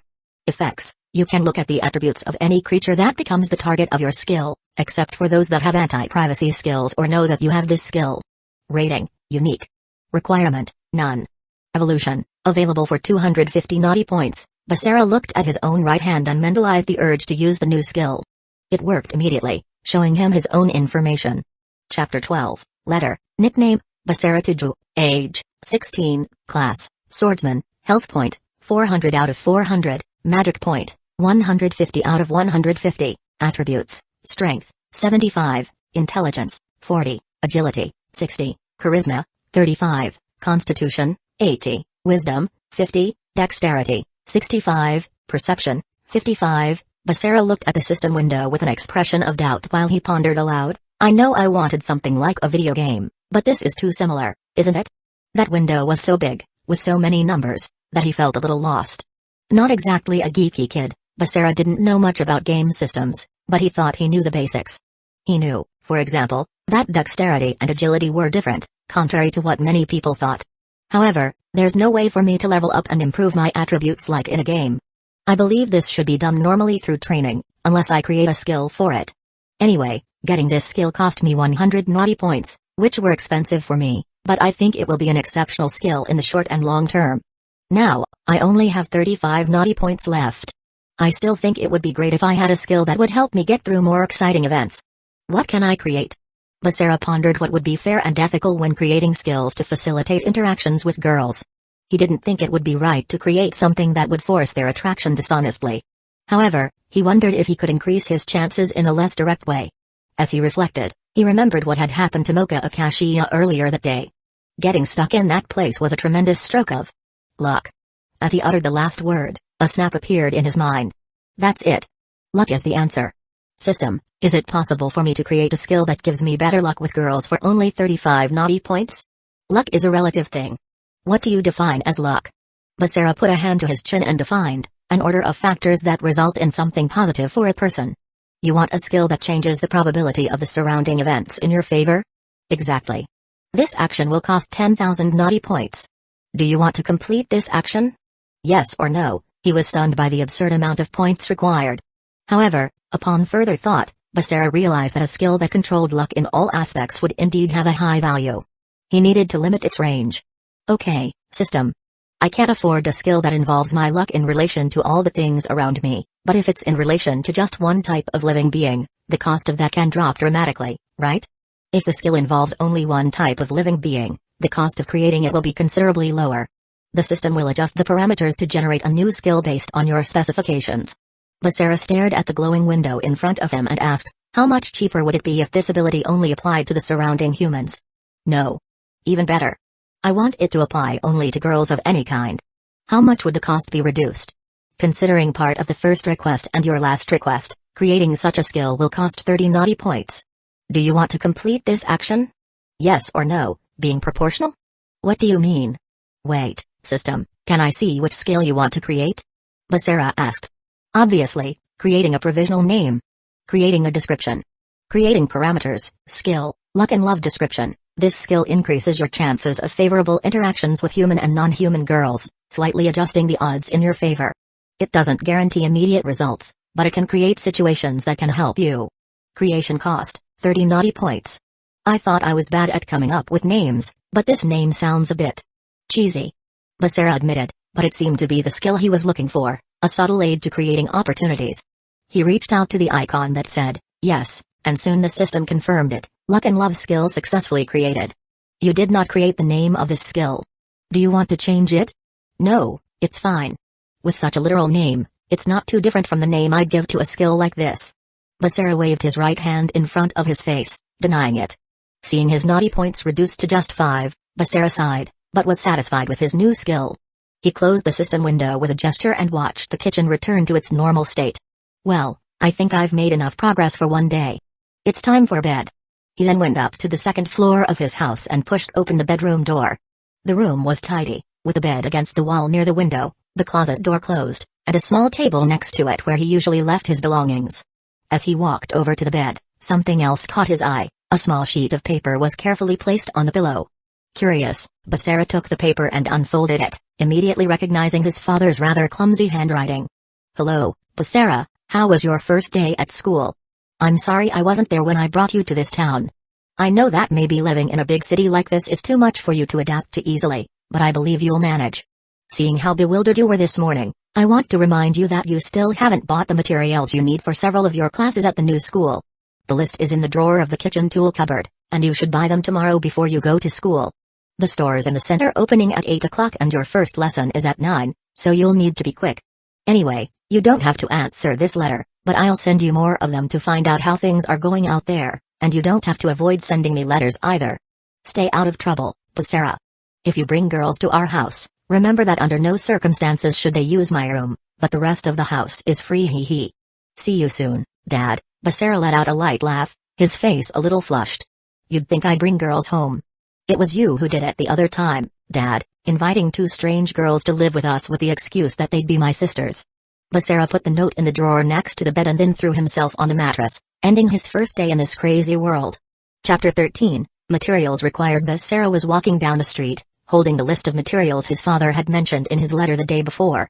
It's lucky I came early, because there are a lot more things than I thought, he commented aloud. List of materials required by the Ortigia Academy: magic focus crystals, crystals that help channel different types of magic, such as healing, attack or defense. Pegasus feather, for note-taking. Fairy dust, used for small enchantments and alchemical experiments. Book of Summonings, essential for magical family relations classes. Magic cauldron, for alchemy classes. This item is available in various sizes and materials, from iron to gold, so the choice depends on the student. Mystical herbs and ingredients, a collection of basic ingredients, such as mandrake, salamander's eye and ginseng root. Elemental orb, an enchanted glass orb that students use to manipulate pure mana in controlled practices. Ring of Focus, a magic ring that amplifies spells and protects against side effects. Right. I've already got the focus crystals, the feather and the ink. Since I can apparently find the fairy dust in the same store as the cauldron, the other ingredients and the orb, I'll just have to look for a store that sells the Book of Summonings and the Ring of Focus. He said to himself, looking around. Besides, my father left some gold coins in the coin purse, but I'd better save the rest because the materials I bought were already expensive. While looking around the stores, Basara's attention was caught by an old store, nearly concealed between 2 more vibrant stores. The dust-covered simple shop window hinted that it had not received cleaning for months. However, if you rubbed the glass a little to remove the dust, you could see that it was a store selling mystical objects, because inside the store there were rows and rows of books. Can I buy my Book of Summonings here? He pushed open the heavy wooden door, which creaked with a hoarse sound, as if complaining about the lack of use. As soon as he crossed the threshold, the smell of the store's interior enveloped him. It smelled of burnt leather and something metallic, perhaps from a cauldron forgotten in some corner. The room was lit by magical, floating candles. A bell rang as he entered, and Basara looked up at the small bell above the door. The store looked even more decayed inside than out. Shelves overloaded with books and piles of mystical objects were scattered around chaotically, as if the owner had abandoned organizing them a long time ago. Hello? Called out Basara, taking his first steps into the silence. For a few seconds, nothing could be heard apart from the creaking of the wooden planks under his hesitant feet. Suddenly, a rustle of fabrics caught his attention, and a figure appeared from behind a velvet curtain at the back of the store. It was an elderly man in a long, worn cloak. His small, piercing eyes analyzed Basara for a moment before he cracked a smile that revealed a single row of yellowed teeth. The man advanced a few steps, leaning heavily on a carved stick. His gaze was sharp, but not hostile, just curious. Ah, new customer, eh? I see you've come in to look for something special. Yes, I'm looking for a Book of Summons. Do you have one? Basara asked. The man then pointed with his chin to the middle of the store. There's a section at the back, on the right, just past the third aisle. In the old days, I would have shown you myself, but... He patted his back lightly, letting out a tired sigh. These backs aren't what they used to be. No problem, sir, I can go by myself, replied Basara with a polite smile. Seeing him nod slightly, Basara started walking towards the indicated section. He counted 3 corridors and stopped at the room which, like the others, consisted of 2 shelves of dark books. Basara entered the corridor, trying to read the spines of the books. Most were too dusty for him to decipher anything. If still legible, the titles were written in archaic languages or runes. It was then that he felt a slight movement next to him, and then one book on the highest shelf came loose and fell to the floor, taking him slightly by surprise. He looked around to make sure no one was watching him and bent down to pick up the fallen book. It was thick, with a dark leather cover, but well preserved, as if it had been handled for generations. Looking at the back cover, Basara's heart leapt a little. A pentagram? Could it be a demonic book? Basara pondered for a moment. His father had always warned him about invocations, especially those related to more dangerous entities. As such, Basara had never wanted to own a book of invocations because books like that could be fatal if they weren't treated with the proper respect. But before his mind started racing with 1,000 possibilities, he turned the book back to the cover, looking for a title. And there was the title in aged gold letters, Compendium of Mystical and Familiar Invocations. He read it to himself. It was exactly what he needed, a book of invocations. Basara let out the breath he didn't even know he was holding. If it's on the list of materials, it should be safe for a 16-year-old to own one of these, he muttered to himself. Then the same voice as before called out to him from the back of the store. I heard a sound just now, young man. Have you found what you're looking for? It was the gentleman, the same as before, clearly struggling to see if Basara was all right, while his voice also struggled to reach a pitch that could be heard from afar. Yes, I think I've found it, exclaimed Basara. Basara held the book in one hand as he crossed the small corridor and turned the corner to go back to the store owner. When he finally reached the counter, the man looked at the book in his hands and arched a thin eyebrow. Ah, that one. That book has been in my family for many, many years. It's special. Special in a good way, right?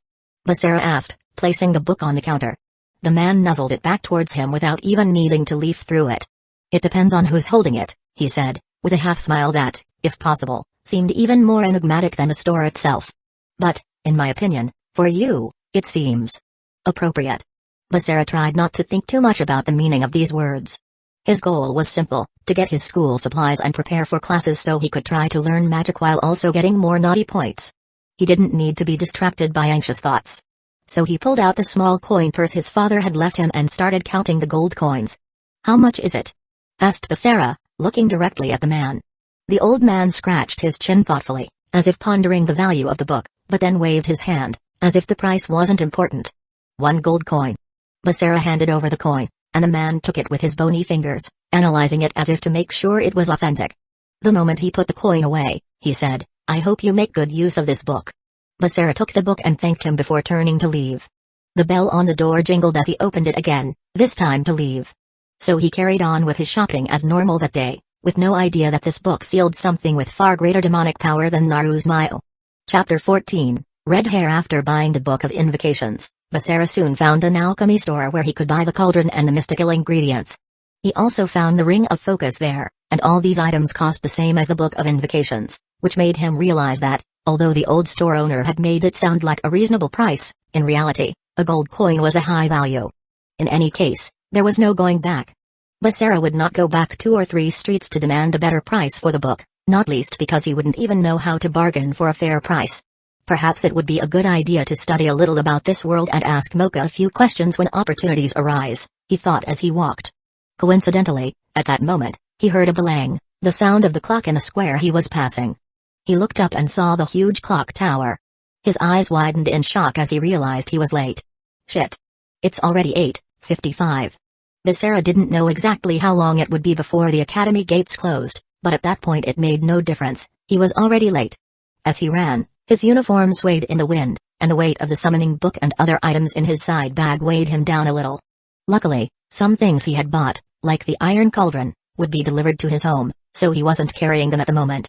The Ortigia Academy was only a few minutes away from the city center, but time wouldn't wait for him to arrive. Fortunately, Basara was fast, so it wasn't long before he finally spotted the large iron gates of the academy's main entrance. The place looked empty. I can't be that late, right? He thought. There wasn't a single student in sight. The vast courtyard was deserted, and the silence only increased his urgency. He hurried along the paved path to the academy's imposing main building, a castle of Gothic architecture, with tall towers and arched windows. As he crossed the threshold, his footsteps echoed through the wide corridors. The school had a chilly atmosphere, but Basara didn't care about any of that anymore, as he was so focused on not missing the second day of the semester. He ran down a few more corridors. As he was still a complete novice and this was only his second day, he naturally got lost. Basara felt confident that his classroom was in the west wing, as he remembered reading that in the letter, so he passed the loot board and continued looking for his classroom. As he passed several doors that didn't look familiar, he found one that seemed to be the right one.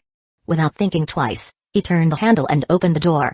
He was ready for a hasty apology to the teacher, but as soon as he opened the door and was about to enter, he almost collided with someone. He was ready to take a step back and apologize, but then he raised his head and that someone made his world practically stop. Standing centimeters away from him was a girl with long red hair, shiny and silky, like the few he had ever seen in his life. Her face was white, almost pale, but her eyes were an intensely bright blue that contrasted with the tone of her hair in a way that left him breathless. Basara felt something. It was as if an electric current had gone through him the moment their eyes met. She was stunning. Basara couldn't stop his heart from racing even faster, but now it wasn't just a rush. It was the first time he had felt something similar to what he had only seen in movies. That can't be it, can it? What was it called again? Ah, yes. Love at first sight. He could barely contain his excitement as his heart continued to beat faster. Apparently, the girl was about to open the same door as him, but she intended to leave the classroom while he wanted to enter. Sorry. They said at the same time, each taking a step back to let the other pass. The moment they saw the other stepping back, they both stepped forward again. Perhaps they both wanted to be kind and go their separate ways quickly, without disturbing the other. However, they almost bumped into each other again and luckily stopped in time once more. She laughed, and it sounded like music to him. Sorry, I was just leaving, she said, pointing ahead. Oh, right. Basara stepped aside, allowing her to leave the classroom.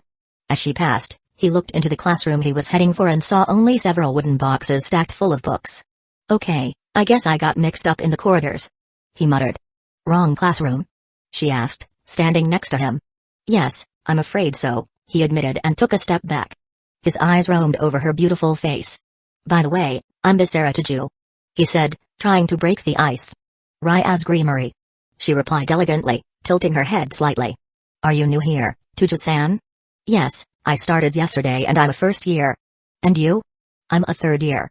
Which means you're my kuhai. That makes you my senpai. He crossed his arms and nodded. Her smile widened. It seems you're lost, doesn't it, Taju-kun? If you're a first year, you're in the right wing, but your classroom is on the 4th floor, not the 5th. Ah, so I was almost right. I was only wrong by 1 floor. Commented Basara, laughing a little at himself. Don't worry. I can show you the way if you like. I don't want my kuhai to get lost again and get a scolding after the disciplinary committee, she said, putting a hand in front of her mouth and laughing briefly, just enough to make his heart race once more. Chapter 15, Staircase. Don't worry. I can show you the way if you like. I don't want my kuhai to get lost again and get a scolding after the disciplinary committee, said Rya's Creamery to Basara. Sure, that would be nice. Good. Let's go, then. She nodded for him to follow her, and they started walking down the corridor together. As they walked through the silent corridors of the academy, Basara tried to memorize the way, but most of his attention was focused on Rya's. Her noble manner and the way her long red hair moved with every step were difficult to find elsewhere. Basara was surprised at how much more fascinating the academy was compared to his expectations. Meeting her by chance like that might have been the effect of that skill from yesterday. He deduced, after all, it was natural to think that casually bumping into a pretty girl like Rya's could be nothing but luck. Basara and Rya's Creamery started down the stairs that would take them to the 4th floor. They were in the middle of an ordinary conversation, like Rya's asking him about what he was thinking of the academy so far, but suddenly, as Rya's descended the next flight of stairs ahead of him, one step was wet. Basara didn't realize what was going to happen, but when he heard the unmistakable sound of a foot slipping, followed by a brief tremble in her voice, Basara reacted. In a fraction of a second, he caught her completely with both arms before she fell. For the first time in a long time, his body reacted before his mind, and he picked her up. Acting on instinct, he quickly prevented her from getting hurt by falling down the stairs. At that moment, with Rya's in his arms, her blue eyes stared at him, still wide with surprise. Rya's was beautiful. He already knew that, of course. But now, seeing her so close, with her cheeks slightly flushed and her lips ajar from shock, Basara realized that beautiful was not a word that did her justice. Rya's greenery looked like she had been sculpted by the finest artist. The contour of her face, the long eyelashes that framed her expressive eyes and the blush of her hair. "Thank you." She thanked him with her arms folded as he held her. "You caught me just in time. You saved me from a dangerous fall." Basara should have replied immediately, something simple like "You're welcome" or "It was nothing." However, she interrupted him herself before he could say it. Now, could you let me go? It's just that, well, you're touching my... Well. Only then did he realize that, in the moment of desperation, he had held Rya's as best he could, which meant that while one of his hands was on her back, the other was on a part a little lower down. From the volume and fabric, he could easily tell that it wasn't her thighs, but her ass. Plus 50 naughty points, shit. That sounds like a poor joke. Basara's body instantly stiffened as he realized the situation he was in. "Oh, sorry." He exasperated, then carefully let go of her and took a step back as his head exploded with internal shame. "I didn't realize. Really. It was a pure reflex. I swear." She laughed lightly, still blushing. She knew he hadn't meant to touch her like that. "Don't worry, it was no big deal. It was just an accident. It happens," she said, fixing her skirt again. When Ryaz pulled herself together and straightened her posture, she looked as the serious figure she had before. "Well, shall we continue, then?" She gestured to the stairs ahead, still smiling slightly. "Of course," he replied quickly. "Why the hell have I been so distressed ever since I met her? I know she's pretty, but her beauty is on a par with Mayo's, even if her personality... Well, it's exactly my type of woman." They continued down the stairs, this time at a slower pace. Basara monitored every step to avoid another disastrous episode. They walked in silence for a few minutes until they finally reached the room he was looking for. Ryaz turned to him, and Basara thought, "What should I say now? We've arrived. This is the 1B classroom, Basara-kun. It's easy to get lost in a big place like this academy, so try to memorize the gimmicks and decorations in the corridors so you don't keep getting lost, okay? Thanks for the tip and again for helping me find my room, Rya-senpai. It was nothing. If you need help to adjust, you can always count on me. After all, you saved me today, too." It was interesting how, in just a few minutes, the interaction between Basara and Ryaz had changed from something formal and polite between two complete strangers to two colleagues. He didn't know what to expect from this new relationship with Ryaz, but something told him that she wasn't the kind of person who allowed proximity so easily. And, with one last smile, she turned and began to walk away down the corridor. "See you around, Basara-kun." Basara stood still for a moment, watching as she disappeared around the bend in the corridor. For some reason, that brief interaction with this girl had stirred something in him. Finally, he took a deep breath and entered the classroom, already hoping that it wasn't a lesson from teacher Garasimifo, so that he wouldn't get another scolding from her. On entering the room, instead of the quiet that Garasu-sensei usually imposed, Basara found several people standing around, many talking in groups and even sleeping. "What's going on here?" On the blackboard at the front of the room, numbers in pairs marked pages. The date of the lesson, written in slightly slanted letters, suggested that the instructions had been left by the teacher. And there he was, the teacher, leaning over a pile of papers with his glasses resting crookedly on his nose as he slept so deeply that he snored. Basara's entrance didn't attract any special looks. In fact, one or two furtive glances greeted him only from a few colleagues who soon returned to their notebooks or to their conversations with those next to them. The powerful throw in the physical tests drew attention, but this attention only lasted for a few minutes after the throw, like a passing fame. Basara walked over to his wallet. When he reached his desk, he placed his backpack on the iron stand at the side of the table and sat down. Looking to his left, he noticed that the desk of his quiet neighbor, Konko, was empty. She missed today, apparently. Basara looked around, noticing that there probably wouldn't be anything different in that class. The teacher wouldn't be waking up soon. The students seemed to be too busy chatting, and he, for his part, could use a moment's rest. After a minute or two, Mocha realized Basara had arrived, asked her friends to excuse her, and went over to him. She sat down gently in Konko's place, tucking the strands of pink hair behind her ear before looking up at him. "Basara-kun, where were you? I was late getting to school, and I also got lost while trying to find the room." Mocha put a hand to her mouth and laughed in his face, even if it was a low, shy laugh. "How did you get lost, even after that senior showed us the way so well yesterday? Actually, that boy explained the way in detail just for you." Basara thought, a little annoyed as he remembered Zai.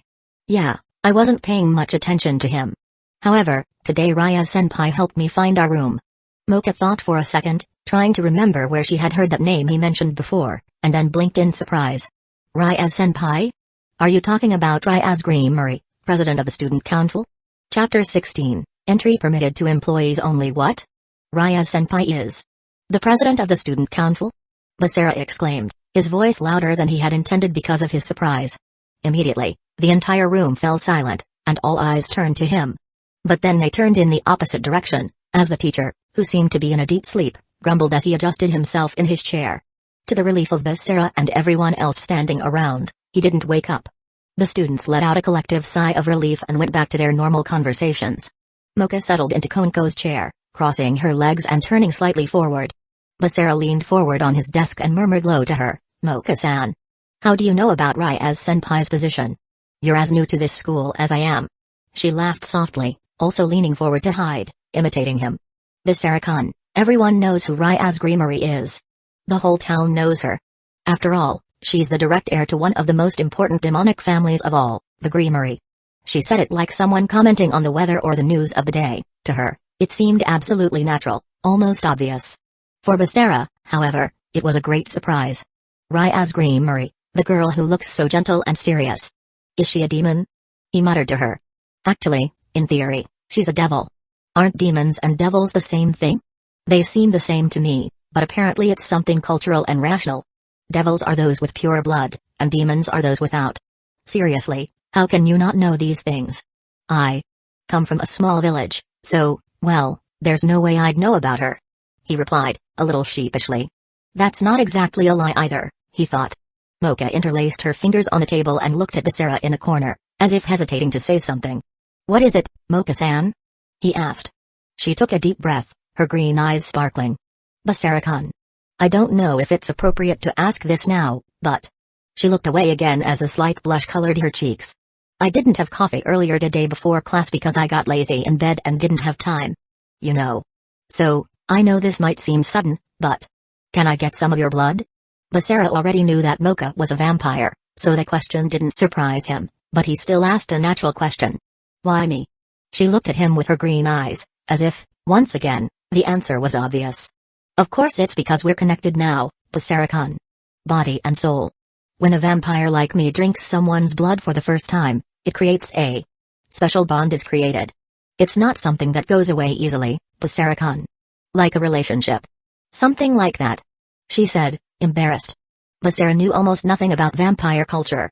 All he knew were the legends of his world, which said that vampires were immortal creatures who were afraid of garlic. Also, he felt nothing different after Mocha bit him, and Mocha was his only friend so far. So the natural reaction was to help her in a time of need, right? Okay, we can do that. But not here. Let's leave the room. And so they did. When they left the room, the silence, which for a few seconds had invaded the room 2 minutes ago, resumed. Hey, did you see that? Tujo-san and Mocha-san left together. Did she go to show him where the bathroom is? A boy and a girl in the bathroom? Don't talk nonsense. Do they have something? Hey? You think? Still on the other side of the door, Basara smiled involuntarily, and they headed down the corridor. As luck would have it, they easily found a broom cupboard marked with an entry permitted to employees only sign. The door was ajar, and that's how they got in without a key. Once they were inside, the inside of the cupboard was dark, but a dim light came from under the door and through the gaps in the hinges, vaguely illuminating Mocha's face, who stared at Basara with a smile, as if asking for permission without words. After he nodded, she leaned forward, and the closeness made Basara feel the sweet fragrance coming from her. One of her hands grasped his neck, and Mocha brought her lips close to his neck. I'll be gentle. I promise, she whispered. It was then that Mocha bit Basara's neck, and he also felt her weight lean against him and press him against the wall. Basara's hands, once suspended and uncertain of where to be, now rested on Mocha's waist, as she carefully sucked him off as promised. Mocha took her time, and the worst part of it for Basara wasn't even having his blood sucked, but the difficulty of avoiding a natural physical reaction, as he could feel her body against his. His imagination would run wild at a moment like that. Plus 10 naughty points. After a few seconds, Basara felt Mocha carefully remove her fangs. Mocha pulled away, exhaling a brief sigh that left her lips parted, revealing for a moment the long canines that had been on his neck. She looked at Basara with a small smile and whispered softly, "Thank you for the meal, Basara." And nothing. Then Mocha raised her hands towards the first button of her shirt. With her fingertips, she undid the first button, then the second, and so on. What are you doing, Mocha-san? Mocha looked up at him, and a smile appeared on her face. Isn't it obvious? I'll return the favor, just like I did yesterday. I want you to. Well, if you want. You can touch. With each undone button, her blouse slid slightly to the side, revealing pale, flawless skin. When the shirt was completely open, Basara's gaze automatically went down, and he noticed she was wearing a different colored bra from the day before. A white bra. What do you think, Basara-kun? She asked as she looked at her own breasts. They're not as big as Grimoire-senpai's, but I think they're bigger than average. Chapter 17, Unnecessary Worry. When Basara looked at Mocha, who was holding up both parts of his white shirt and exposing himself to him like that, he got a little nervous. Mocha closed her eyes, waiting for his touch. When it didn't happen, she opened one of her eyes and asked, What is it, Basara-kun? Don't you want to touch me today? This time, I don't want to touch your breasts, Mocha-san. Huh? I want to touch your ass, he said, looking a little to the side with his index finger on his cheek. Am I my ass? Mocha looked at him with wide eyes, surprised by his answer. Her satisfied expression turned to astonishment. She looked away, as if pondering the proposal. Why my ass this time? Basara kept a serious expression to make it clear that he wasn't joking or making fun of her. Because I think it'll be more fun. She looked around with lost eyes, unsure where to focus. They moved from one point to another, never stopping in one place. After a moment's hesitation, she finally nodded. All right, as long as you do it over the skirt. Mocha was about to turn her back to him, but before she could do so, Basara grabbed one of her wrists and pulled. She let out a low scream and collided head-on with him, staying as they were before. He held her by the waist and slid his hands gently down, feeling the curves on the side of her body. Mocha shivered a little at his touch, eager for the contact. When he finally touched her ass, Mocha closed her eyes for a moment, as if enjoying the sensation. Then Basara took courage and held her more firmly. Her ass was incredibly firm and round, so his fingers barely sank into it, but it was still relaxing and exciting to squeeze it, especially as Mocha's breathing became more and more labored. Plus 39 naughty points, that's good, isn't it? He murmured in her ear, teasing her. Mocha nodded next to his left shoulder, her face so red it looked like a tomato. Basara's hands explored with more confidence. Even though it wasn't agreed upon, he let his fingers go a little lower, groping the entire curve of her ass. She let out a moan as she felt his fingers directly touching her skin, rather than just her skirt. Her reaction, that slight, almost inaudible moan, triggered something in him. Moved by proximity, or perhaps desire, he took one of his hands off her ass and turned her chin towards him. Looking into her eyes, he saw Mocha staring at his mouth, and he knew that she wanted it too. He drifted his face closer until his lips brushed the corner of her mouth, like a silent tease. Mocha closed her eyes, waiting for it, and Basara didn't hesitate. The first touch of the kiss was messy, irregular in the literal sense of the word, because Mocha's mouth was slightly open. This was her first kiss. When they broke apart a few seconds later, the blush on her face was more evident than ever. She looked away, trying to hide the smile she couldn't control. Plus 50 naughty points, Basara-kun, you're being a bit too bold. Carried away by the emotion of the moment, Basara didn't notice that one of his hands was about to enter her panties. All right. He pulled back a little. I think we'd better stop, don't you? Confused, Mocha looked at him. But I didn't ask you to stop. I know. But it's better if we don't stay out of the room for too long. People might suspect what we're doing. She tilted her head to the side and walked away. You're right. So you'll leave first? She asked. Yes. I'll get back to the room before anyone notices we're gone. If anyone asks why we left together, I'll tell them I took you to the infirmary because you weren't feeling very well. That'll give you some time to get ready, he said, then looked down at her open shirt. Mocha turned sideways, covering herself. Oh okay, go ahead. I'll be there in a few minutes. Just like that, Basara came out of the broom closet. He took a deep breath, trying to calm the racing heart in his chest. If she had said nothing at that moment, I would have gone further. Lucky she stopped me, he thought, putting his hand on his heart. And I think I'm beginning to understand how this points system works. Mocha-san is helping me and doesn't even know it, but this mutually beneficial relationship we have isn't so bad. So he walked to his classroom, which was near to where they were, and entered the room, pretending that everything was normal. The teacher was still slumped at his desk, letting out a light snore. The class, apparently used to these moments, chatted, exchanged notes and relax. Basara went straight to his seat, sitting down while trying to look nonchalant. But he soon noticed two pairs of eyes watching him. One of them was Anna, who was next to him and seemed full of questions. She leaned towards him, lowering her voice so as not to wake the teacher. Basara-kun, where's Mocha-chan? You went out together and... Well, only you have come back so far. Ah, she wasn't feeling well. I took her to the infirmary, but she should be back soon. Anna nodded, but looked a little suspicious, and her frowning eyebrows put Basara on alert. He wondered what she really thought about the situation, but there wasn't much he could do apart from keep a casual expression. Anna shrugged and went back to chatting with her colleagues, and he let out a discreet sigh. A few minutes later, the door opened and Mocha walked in. Basara couldn't avoid looking at her, and their gazes met briefly. A slight blush colored her cheeks. She walked to her seat in the center of the room. In a matter of seconds, the other girls approached her. Kt, a girl with blonde hair, was the first to approach. Mocha-chan, are you all right? Basara-kun told Anna that you went to the infirmary. You seemed fine before. Did something happen? Oh, I'm better now. It was a weakness because I didn't eat anything before coming to school. Gave an understanding ah and nodded. That always happens to me, too. I have extra snacks. Do you want one? Mocha raised her right hand in refusal. Thanks, Kd-san, but you don't have to. I already feel much better. In fact, I've already eaten. At that moment, Basara blushed and looked away. The bell for the next class soon rang through the school corridors. The teacher stood up slowly, mumbling something incomprehensible. He looked like someone who had forgotten where he was, and as he stretched, he looked like a zombie who had just come back to life. That was a great class. If you can call it a class. He moved away from the table, dragging his feet, almost tripping as he left the room. The students laughed quietly. Well, everyone, see you next week in our... He left the room before finishing what he was about to say. It was clear that no one took him seriously. The students took advantage of the transition minutes, turning the room into a mess. After a few minutes of commotion, the classroom door opened again, revealing a young man with black hair and white gloves. Good morning, class. Your favorite teacher has arrived. He exclaimed, already walking towards the desk. I understand there are some new students here, so for those of you who don't know me, my name is Glenn Radars. As you know, I usually teach Introduction to Advanced Magic, but today I'm here for our Magic Summoning and Family Relations class. You brought your books, right? Because we're going to need them today.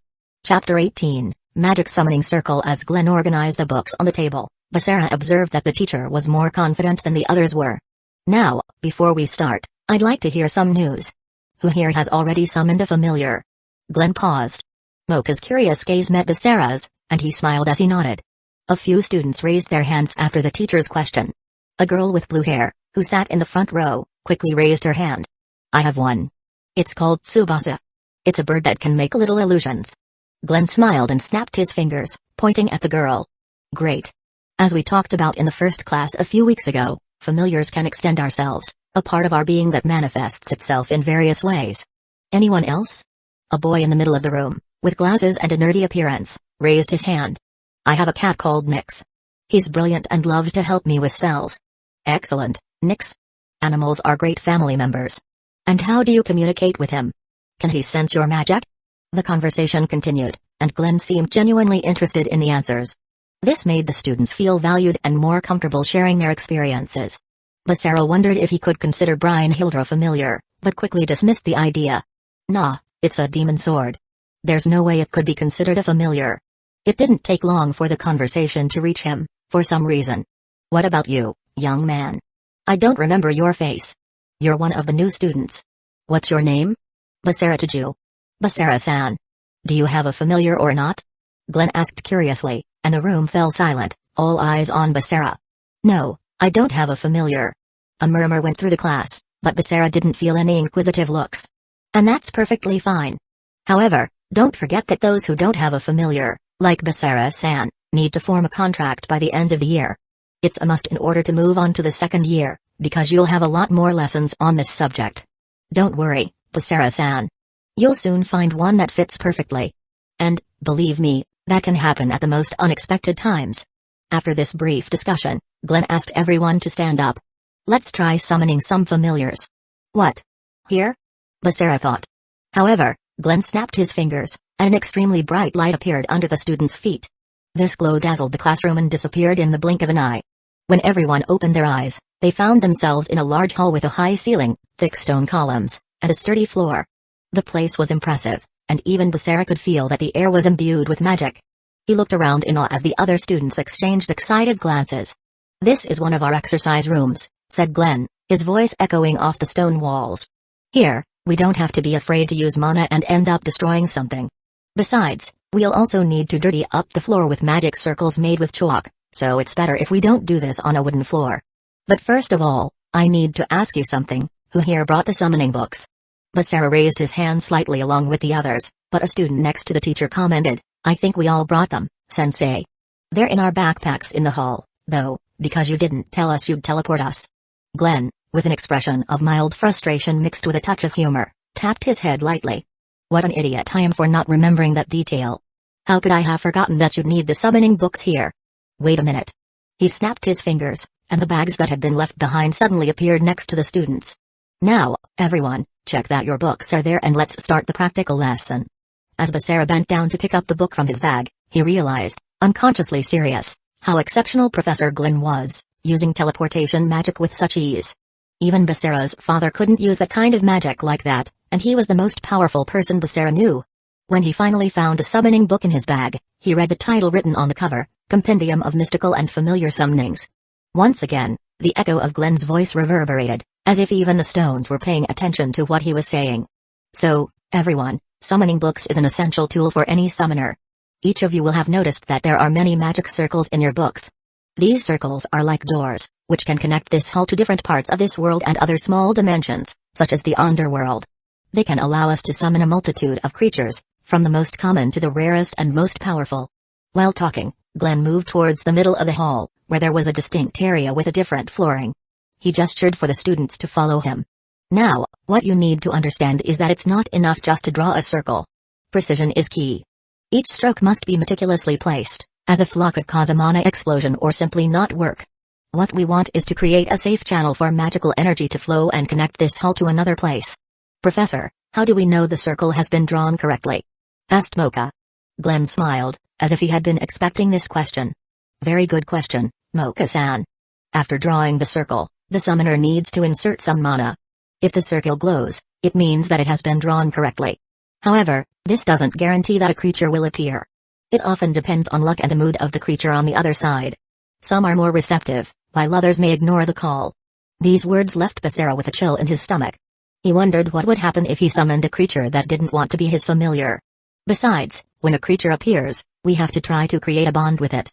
Sometimes a simple wave of the hand is enough, other times, a gift that it values can make things easier. There are creatures that want a personal object from you to create a connection, while others may require a dialogue and negotiation, especially if they are rational beings, like dragons or fairies. The students moved around the hall, excited to draw their magic circles and summon their familiars. Basara picked up his book, opened the pages, but as he flipped through it, discouragement overcame him. Almost every page was blank. Suddenly, a murmur of excitement spread through the room. To Basara's left, Mocha had already drawn a perfect little circle and was about to inject mana. The light from the circle shone brightly, but next to him, another student was struggling. He drew quickly, nervously, and when he finished, the circle didn't glow. Instead, a burst of mana illuminated the hall with a sudden flash. The boy fell backwards, while the others laughed, and Professor Glenn rushed over to help him. It's all right, everyone. Practice is essential, but watch the strength of your mana. It takes control. Basara looked at his book again, desperately trying to find something, anything, that would work. And then, as he flipped to the last page, he saw a magic circle. It was a hexagram identical to the one on the back cover, but there were some notes about the runes between the two larger circles. He wondered if that was the only magic circle he had. There's only one way to find out, he thought. What could happen? Just one more explosion, perhaps? With chalk in hand, Basara traced the circle on the ground. The stone surface was rough, but the chalk slid smoothly as he copied what was on that last page. The circle took shape, and he could hardly believe he was actually doing it. Suddenly, to his right, a girl had just injected mana into his circle.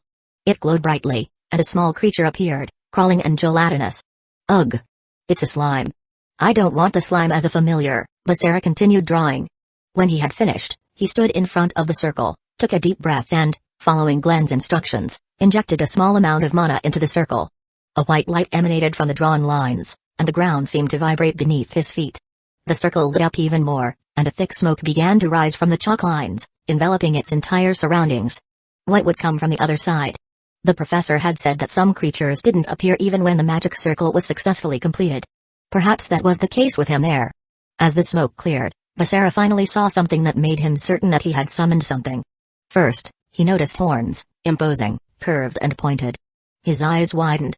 After the horns, he saw a long, thin tail, which ended at a sharp point with the symbol of swords from a deck of cards.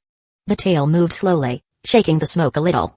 Soon, Basara spotted the base of the magic circle and two large pairs of hairy goat-like legs, with hooves and no humanoid ankles. And then, finally, he saw the back of the creature. Surprisingly, it was the back of a woman with huge breasts and, just above them, short, slightly wavy purple hair. The woman's eyes were red and, although they might usually seem warm, they were as cold as the coldest winter's day. The moment his eyes beheld her full body in front of him, Basara had no doubt whatsoever that this was a powerful creature, more demonic than anything he had ever seen. She looked down at him, as if she saw him as a mere insect. Chapter 19, Wish. The dense smoke still swirled around Basara like a restless veil, concealing the creature almost completely from everyone else. However, that mist imposed an almost absolute silence on the hall. Standing before him, imposing and mesmerizing, was a woman with horns curved like those of a demon, while her purple hair fell down to her shoulders. She crossed her arms, keeping her eyes fixed on him, while the tip of her sharp tail swayed with a touch of impatience. "So, you're the one who called me, kid?" she asked, with a smile at the corner of her mouth, assessing Basara from head to toe. "First, who are you?"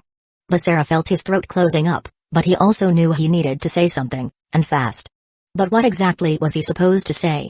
He swallowed, closed his eyes for a moment and firmly declared, "I'm Basara Taju." "And you? Who are you?" She raised an eyebrow. "Basara-chan, is that it? If you're asking who I am, it means you don't know me. So, you don't know what you summoned? How dangerous, huh? I'm Vermile and, since you freed me, I'll grant you a wish." "A wish?" Before Basara could plan an answer, he felt a presence rapidly approaching. Glancing out of the corner of his eye, he recognized Professor Glenn stepping through the curtain of smoke that was dissipating around him.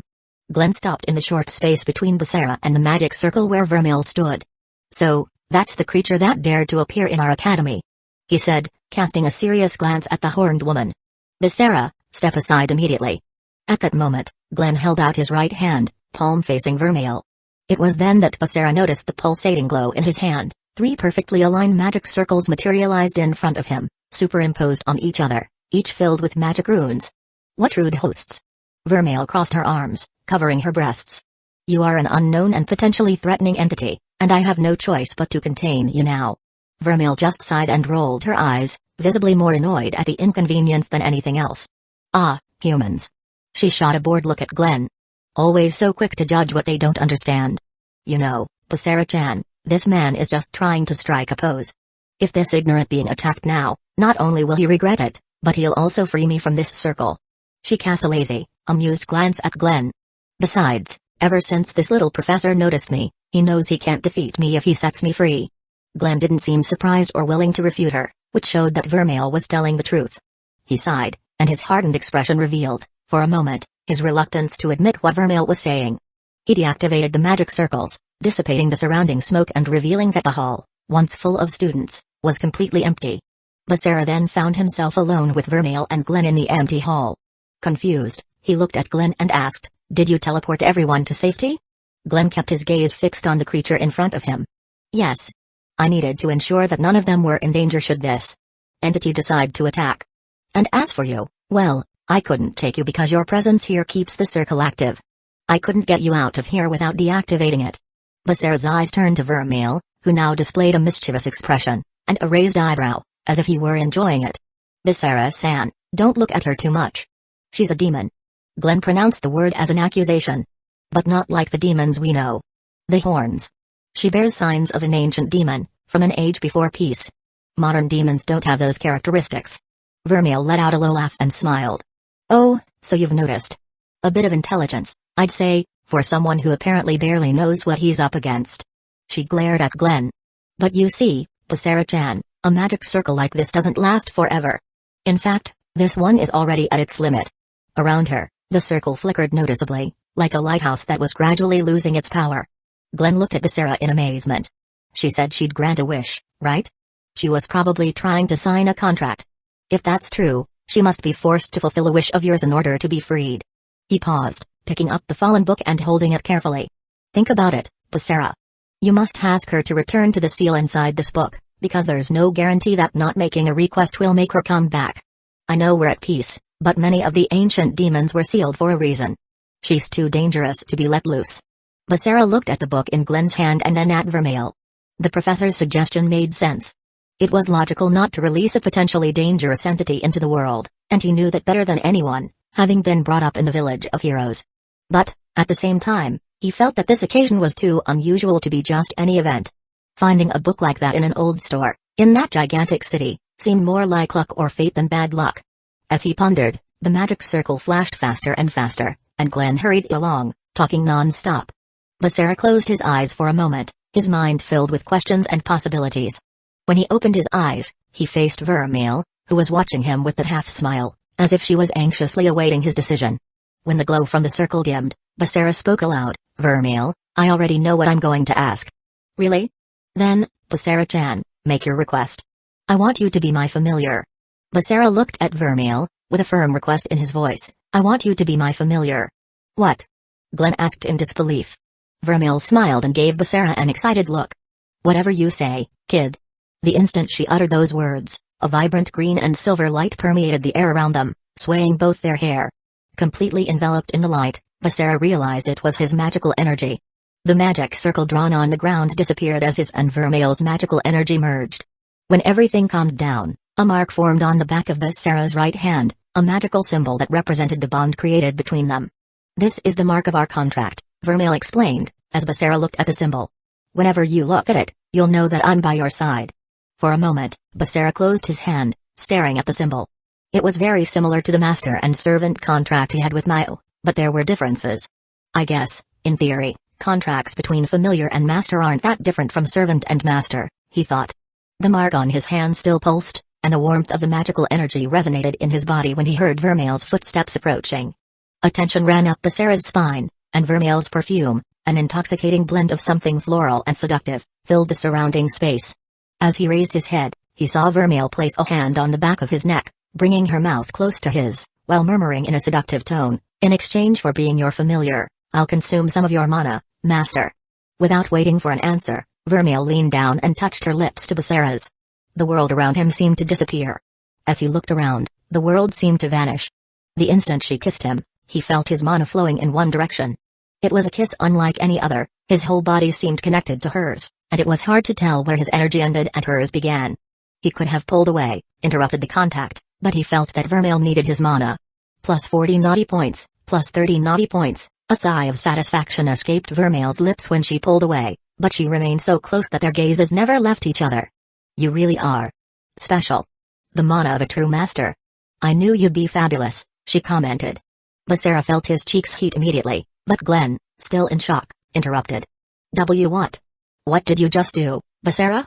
You can't give mana like that to such a wicked, ancient demon that you met. How do you know Vermile is wicked? Is it because she has horns? Isn't that a bit prejudiced, Professor? I know she's a demon, but there are many other demons at the World Academy of Magic. Would you call them wicked just because they're demons too? Basara argued, putting himself between Glenn and Vermile. Of course, I'm not prejudiced against demons. We just need to be careful because she was sealed in that book, and there must be a reason. Whatever the reason, she's under my control now. Glenn was even more disturbed by Basara's words. He opened his mouth, but no sound came out immediately. Taking a deep breath, he finally found his voice. Basara, even if you think this connection is safe, there are many implications. An entity of this caliber, and as old as Vermile. This is completely unusual. The Academy's board will not accept this without question. Professor, in any case, she's already linked to me through the contract. If she gets out of hand, I can control her. Control? Glenn shook his head, trying to find some logic that would calm him down. I don't know if the Academy will allow it. Familiars are usually simpler creatures. Dragons, perhaps. But Vermile clearly thinks like an ordinary person, like any demon. Even if the board doesn't see her as a threat, I don't know how they'll react. Vermile smiled and slipped an arm around Basara's shoulders.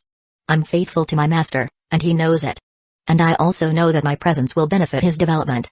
Even though he's in a magic academy, I feel that he still doesn't know how to make the most of his potential. Glenn straightened his posture. All right. For now, I'll allow it and report the situation to my superiors. But, Basara-san, just be careful. Don't forget that, despite the bond, Vermile is a creature with wills of his own. Vermile rolled her eyes almost theatrically. "Professor, thank you for your concern," Basara said, bowing his head. He understood Glenn's apprehension. Basara was also wary of Vermile. At the time, he didn't know her well and knew little about her, apart from what Glenn had said. However, considering that the professor was afraid of her, and he was powerful, Basara couldn't miss the opportunity to have her as a familiar. After all, his ultimate goal was to destroy the man who had brought him into this world. With one last cautious glance at Vermile, Glenn mentioned that he was almost out of mana after teleporting everyone and recommended that Basara guard Vermile and return to the room before leaving them alone in the hall. Vermile walked backwards and declared, "Basara-chan, we are now officially bonded. And although that teacher was right to be cautious, I feel we can prove to him that his concern is unnecessary." She stood in front of Basara, with a victorious smile and a deep, seductive gaze, seeming to want to capture his attention in every detail of her face. "You don't seem so happy about our contract, Basara-chan," she said, stopping a few steps away from him. "It's not just about the contract itself. You have something I still can't understand," he replied, closing his right hand and displaying the symbol that bound them. "That mark means something, and for me to feel that it's worth fighting to keep you free, I need to know more about you." "You're right. If it makes you feel any safer, I'll tell you a bit about my past. My name is Vermile, but among humans, my real name is a demon of disaster. I'm a demon who was sealed away 300 years ago by a powerful human mage and, right now, I just want to thank the human who freed me and feed me, so that, who knows, one day I can get the power I once had. In other words, you're going to use me to get stronger. And isn't that exactly what you intend with me?" She put a hand on his waist, with a smile in her corner. Basara smiled back. "Precisely." Chapter 21, Carriage. After Basara returned to the room, everyone asked what had made the teacher teleport everyone but him. He then explained what had happened in a few words, without feeling the need to hide it, because he knew that, in a few hours, everyone would find out anyway. "Basara-san, so you signed the contract with that ancient demon?" asked one of his colleagues. "Yes, I did," he replied. "And how did you do that?" someone else asked. "She needed me to make a request to her so that she could get rid of it. So I asked her to be my familiar." "What? That simple?" During the following lessons, Basara's classmates continued to pepper him with questions, but he refused to answer most of them. When they crossed the line, he gave them cold stares, and so the barrage of questions stopped. He already knew, even before he explained what had happened, that rumors would spread. And the proof that he was right came at lunchtime. In the cafeteria, Basara was walking alone, since Mocha was having lunch with her classmates, when he passed a group of girls and heard them whispering to each other, "Is that the boy everyone's talking about?" "Yes, Basara-Taju is his name. Apparently, he bought a book with a forbidden summoning ritual and summoned an ancient she-devil during class." "Eh? How reckless." "Yes, it could have ended badly if Professor Glenn hadn't been there to restrain the demon." "And what happened then?" "Rumors are circulating. Taju-san confessed to transforming the ancestral she-devil into a familiar." "An ancestral she-devil as a familiar? That's very dangerous. Why is he still at school?" It was comments like these that Basara had to listen to all day. People murmured so quietly, as if they feared he would release the Vermile, that an ordinary person wouldn't usually hear, but he could hear, with his sixth senses more trained than those of ordinary people. However, Basara didn't care what the rumors said or what distortions might arise. For him, paying attention to trivial things said by people he didn't care about would keep him stuck in the same place, and to defeat that faceless man, he couldn't afford it. In the middle of the afternoon, after classes had finished, Basara was walking towards the exit with his rudimentary leather bag slung over his shoulder. Suddenly, he heard a female voice calling out to him, "Basara-kun." "Hey! Basara-kun." Everyone watched as Mocha called out to him and ran towards him. He realized that she had been following him since they left the classroom, but he didn't want her to be seen with him while the rumors were still circulating. He tried to throw her off and thought he had succeeded, but Basara-kun. He couldn't ignore her any longer and turned around, watching as she approached, while the surrounding people murmured among themselves. When she finally reached him, Mocha put her hands on her thighs and took a few seconds to catch her breath. Then she took a deep breath, raised her head and said, "Basara-kun, why didn't you wait for me?" Basara scratched the back of his head. "Well, I didn't see you." Mocha's cheeks puffed out, and his eyebrows lowered in a clear expression of anger. "Don't say that, because I know very well when you're lying. Have you forgotten that we're connected?" She put one hand on her chest as she leaned forward. "I can hear your blood flow, and when your heart beats faster, it's a clear sign that you're lying." Basara didn't know where to look or what to say. Luckily, Mocha wasn't someone who liked to get angry, so she sighed and said, "Anyway, shall we leave together?" I talked to my butler yesterday, and we can go a little out of the way to take you home. She wrapped her arm around Basara's left arm and started walking with him towards the exit. What? Are you sure everything's alright? He asked, surprised. Of course. If my butler let me, there's no problem. As they left the World Magic Academy, the same luxurious carriage as the day before was already waiting for them. The coachman was an elderly man who emanated an aura of austerity. Despite his white hair and pale skin, he seemed perfectly capable of anything Mocha needed.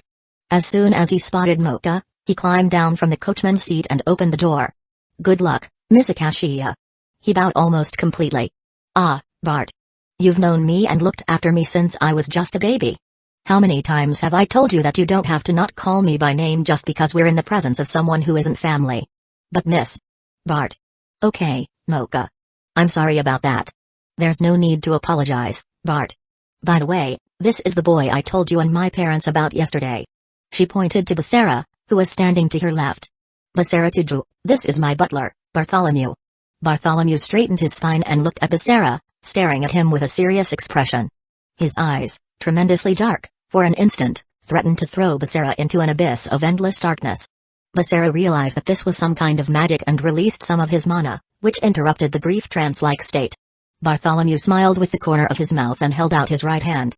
It's a pleasure to meet my dear Mocha's first man. The pleasure is. Basara was returning the formal greeting when he realized the double entendre. Mocha. What did you tell him? Mocha put both hands around her chin, blushing and wiggling her waist slightly. I told him and my parents everything we did while we were stuck in the sports warehouse. What? But we didn't. At that moment, Basara felt Bartholomew's grip becoming stronger and stronger, quickly reaching a level of strength that an ordinary human could achieve. Of course, having worked for the Akashiya for over a century, Bartholomew was not human, but a second-class vampire. And to think that on Mocha's very first day at school, a human boy already took advantage of her innocence. Bartholomew's voice became increasingly harsh as he spoke. Chapter 22, Informal Contract. To Basara's delight, Mocha calmed down the butler Bartholomew before he got any angrier. This gave Basara time to explain that they had done nothing that went too far beyond the limits imposed by the school. After that, Bartholomew drove the carriage normally through the city streets. Mocha and Basara, alone inside the carriage, had a bit of time to talk alone, but Mocha didn't ask about Basara's new acquaintance. She probably imagined that he was tired of hearing so many questions on this subject and just commented on the lessons. When the carriage arrived in front of Basara's house, which was on a quiet street in the big city, she asked Bartholomew to close the door that allowed the coachman to see the carriage crew for a minute. He didn't even question why, because he knew what was about to happen. There, inside the carriage, Mocha sucked some more of Basara's blood with his consent. Fortunately, this helped him get more naughty points. Plus 10 naughty points, Basara then got down from the carriage and saw Basara leaning forward a little from the carriage through the window. As the carriage moved, she waved and exclaimed, "Don't worry, Basara-kun, I'll keep my end of the bargain tomorrow." Basara's cheeks flushed, wondering what he could ask for. If the day she asked for a kiss, and he easily accepted, the next move was to be a little more damaging. Basara then turned and faced his house. It was a modest house, with an ordinary entrance and no front yard, just a small entrance hall before the door. He climbed the 3-story staircase, entered the hall and touched the doorknob. A white magic circle appeared above the doorknob and glowed, allowing him to enter. So Basara turned the handle and opened the door. He dropped his bag on the floor of the entrance after closing the door and quickly took off his shoes. As he took a step forward, already thinking about what he was going to eat, he heard a whistle. Fee. He looked back and saw Vermile standing where he had just been.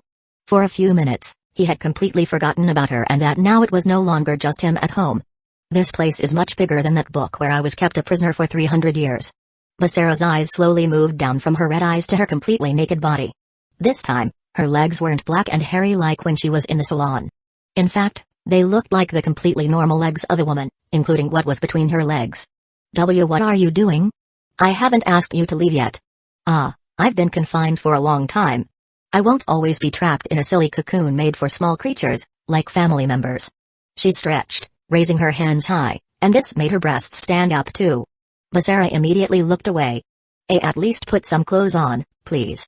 Vermile looked at Basara and, seeing that cute reaction, with her cheeks rosy and trying to avoid looking, she smiled. Vermile took a few steps forward and pushed him, causing him to fall on his butt. On the floor, with his back practically against the wooden planks and his face flushed, Basara only saw that Vermile was nearby when she was already around him with both arms. Vermile leaned over him, so that her large breasts were already touching him and he could smell her intoxicating scent. "You're really cute, Basara. To be honest, I don't think the request you made earlier was fair. You were practically forced into it in that situation. Now that we're alone, I'll do anything you ask." She brought her mouth close to his right ear and repeated, "Anything." He swallowed, seeing her so close, but then became serious. "Vermile, I understand you need mana, but I will not do anything impulsive for it. We can make a deal. To set limits," Basara said, not looking away. With her arms still resting on the ground, she stepped back and looked him in the eye. "Limits? Sounds like you're a bit conservative. I'm just not desperate. But that doesn't mean I'm not willing to collaborate. For now, I can offer you mana through a simple contact like earlier. That should be enough for you to get a decent amount of mana, right?" Vermile's smile widened. "It's so rare to meet someone so young and so mature. For me, it's charming." She held her position for a moment before pulling away a little, raising one hand to scratch the back of her head. "If that's how you want to do things, I'll accept your conditions for the time being. However, since you don't want to use the most effective method, we'll do it twice a day, and I'll choose those times." She stood up. "All right, I don't mind. And now, can you put some clothes on?" Vermile smiled and then tossed her hair back with both hands. From her neck, a black dress formed, enveloping her entire body. It was a dress with no neckline, but it was short and tight enough to show off the great curves of her body. Minutes later, Basara was once again in the bath, trying to relax like the day before. However, relaxing was much more difficult. It was only his second day in this world and so many things had already happened. In order not to end up losing himself with this new power, Basara gave himself 3 rules for controlling himself and would respect them more than anything else. The first rule was that he wouldn't do anything to get naughty points. If he were to do things that tarnished who he was, like looking for a harlot to get points for an entire night, he might get powerful faster, but even if it meant defeating the faceless man, he would return to his world as someone completely different. The other 2 rules didn't stray too far from the conceptual idea of the first, and were never hurt or manipulate someone emotionally or physically to gain power and don't rely on external power to the detriment of my own growth. In other words, Basara didn't want someone to suffer in order for him to become stronger, and he also didn't want to rely 100% on this ability granted to him by the faceless man. Continuing to train was essential. Well, these rules were essential for him to stay focused, but something told him that women like Vermile would be the biggest temptation. Chapter 23, Relaxing Bath. There were countless skills that Basara would like to create with the naughty system, but he needed to be smart and think correctly to have a chance of maximizing their gains. So, while he was in the bathtub, he thought long and hard about this. "System, is there any other way to get naughty points apart from doing harmful things?" "No, your description tells me that I can also alter skills." "What does that mean, exactly?" "It means that you can alter a skill's characteristics. For example, if a skill requires mana from you, you can change it so that it requires another type of energy, a specific item or even nothing at all. However, there is a universal balance and, therefore, the more you change the characteristics of the skill, the greater the amount of naughty points required for the change to be completed." "Okay, I figured it would be something like that." Basara was up to his shoulders in that hot tub, thinking and thinking some more. He couldn't just waste those points on any skill, it was crucial that he thought long-term. After all, he had to defeat a god. Closing his eyes for a moment, Basara sought inspiration. "First, I need to think of something that will give me some initial advantage in a fight against that man." He looked up at the ceiling and began to talk to the system. "System, I want to create a skill that allows me to increase my physical stamina for a limited period, but that doesn't rely only on mana to activate. Is that possible?" "Yes, it is possible. Wait, there's more. I want the activation of this ability to be sustained by physical exertion as well.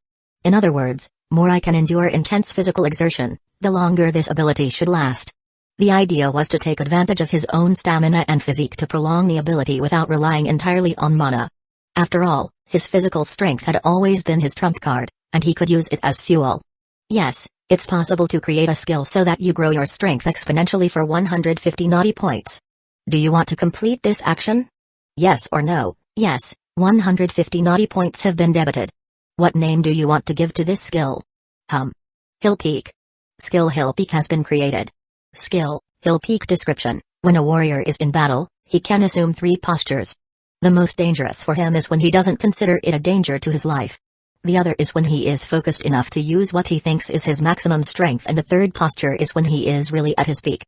Effects: with this skill, you can double your strength, speed and dexterity, but you will lose twice as much physical energy as well.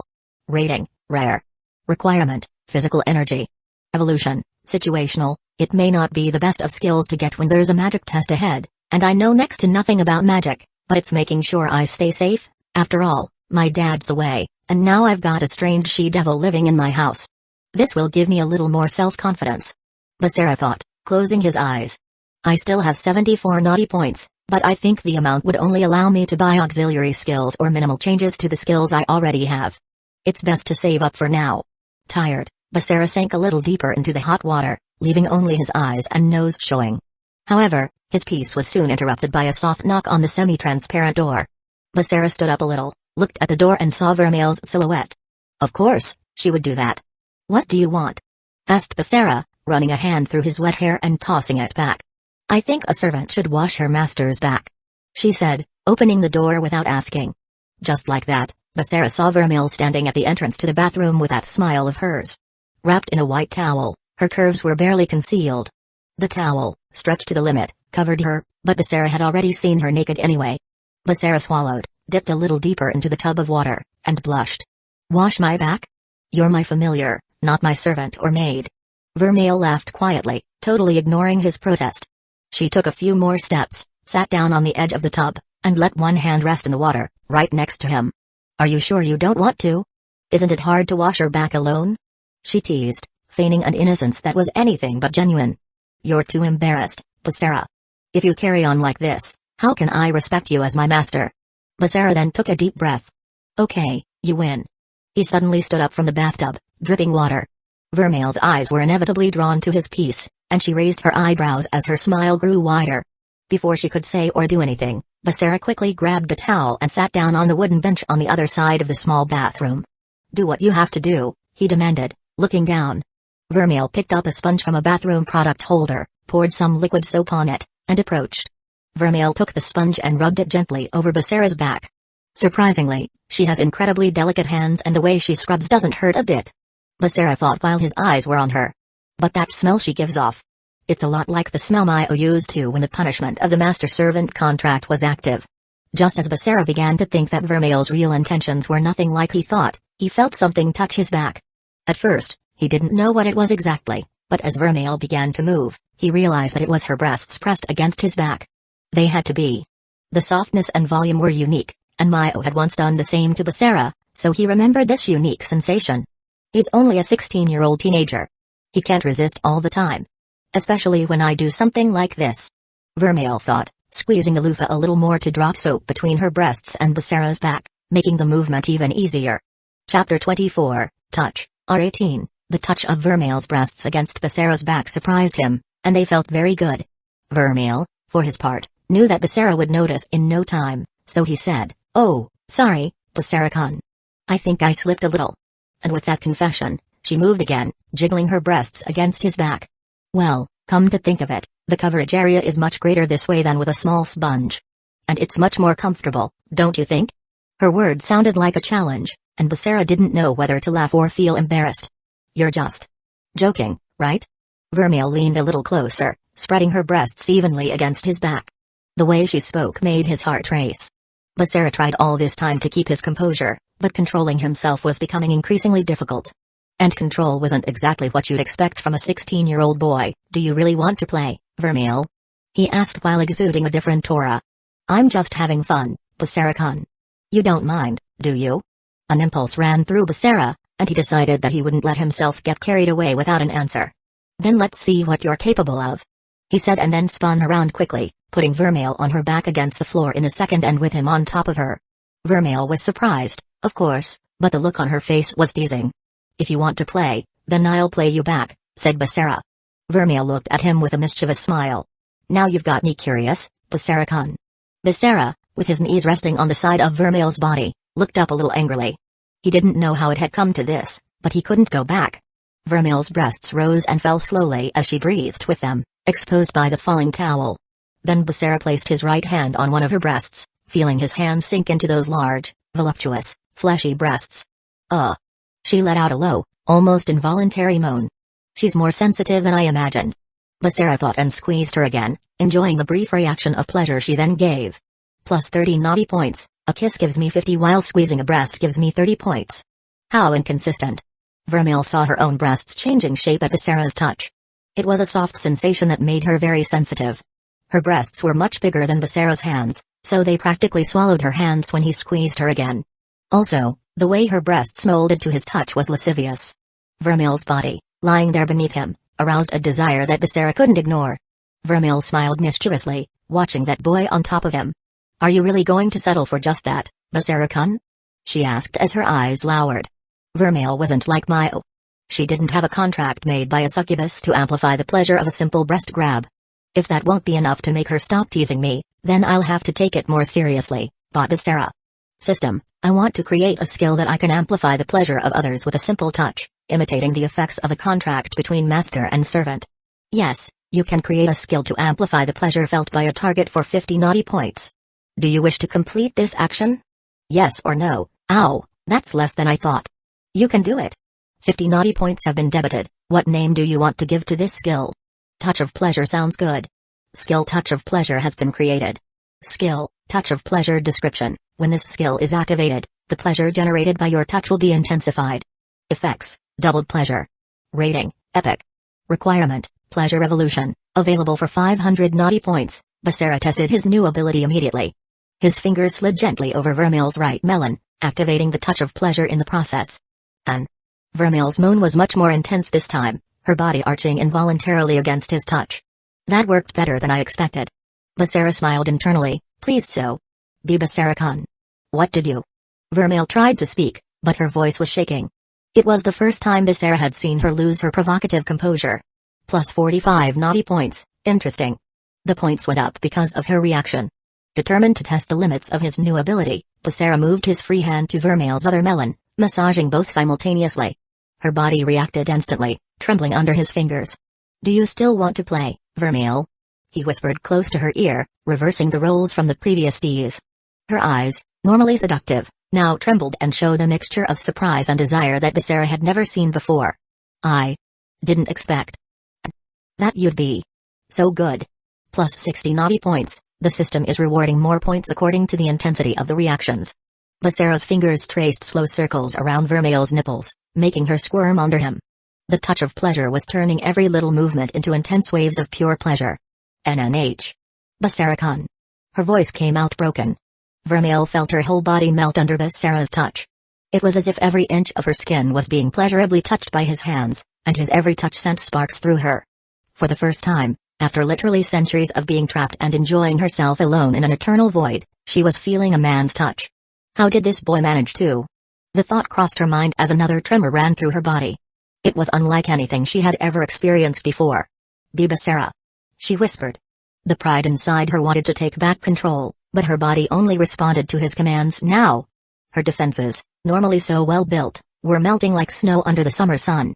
Plus 25 naughty points, this shouldn't be happening, Vermile thought, trying to maintain some mental clarity. But it was impossible. His touch seemed to reach not only her body but also her soul. Ah! More! Ah! Her whole body was hypersensitive now. It was unlike anything she had ever experienced in her centuries of existence. When his fingers slid lower, finding Vermile's clitoris, she arched her back violently and a loud moan escaped her lips. The pleasure, which had been building up in waves, finally exploded and Vermile had an Oscar for the first time in her life. A cry of pleasure escaped her lips as intense waves of pleasure washed over her. On. Plus 100 naughty points, Basara slowly pulled away, watching as she trembled on the floor. Her body was still twitching with spasms of pleasure. So, Vermile remained there, lying there and trembling. He then left the bathroom, leaving Vermile still shaking with the last vestiges of the intense pleasure she had experienced. Chapter 25, Levels at the World Academy of Magic. Basara could feel the curious and ill-concealed stares following him as he and Vermile walked down the main corridor of the school. He kept a calm countenance, as if there was nothing unusual that morning.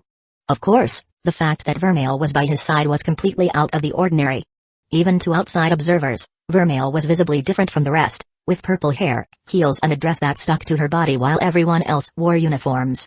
Still, in the eyes of her colleagues, she was just an ordinary human, a fraud of a familiar, as so many allowed themselves to whisper. Look, he didn't really get a demon.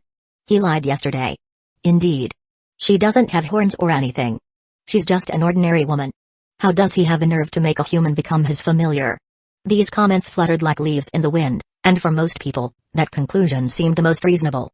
After all, it was more likely that a human somewhere in the world had seen a magic circle appear out of nowhere and entered it than an ancient she-devil. They were harmless comments, or so it seemed to Basara. Vermile, however, clenched her fists slightly, holding back the impulse to respond to the looks and voices that teased her. They passed a group of second-year students whose appraising looks and disdainful smiles were most irritating. One of them, a tall boy with blonde hair, looked directly at Basara, raising his eyebrows in a gesture of pure provocation as he passed. "Ah, so our colleague isn't even an ancient devil? What a shame. For a second, I thought there might be someone interesting in the first year this year." Vermile took a step forward. But Basara held up a gentle hand, showing for her to stay in place. "Don't listen to them," he said, grabbing her wrist and pulling her away from those second-year boys. Basara knew very well that any overreaction would add fuel to the gossip, and besides, the teachers, especially Professor Glenn, had taken no action against him and Vermile. This was a clear sign that, at least temporarily, he had a license to keep Vermile as a family member, perhaps even because of an undeclared understanding between the teachers, as if there was a veiled justification for the affair.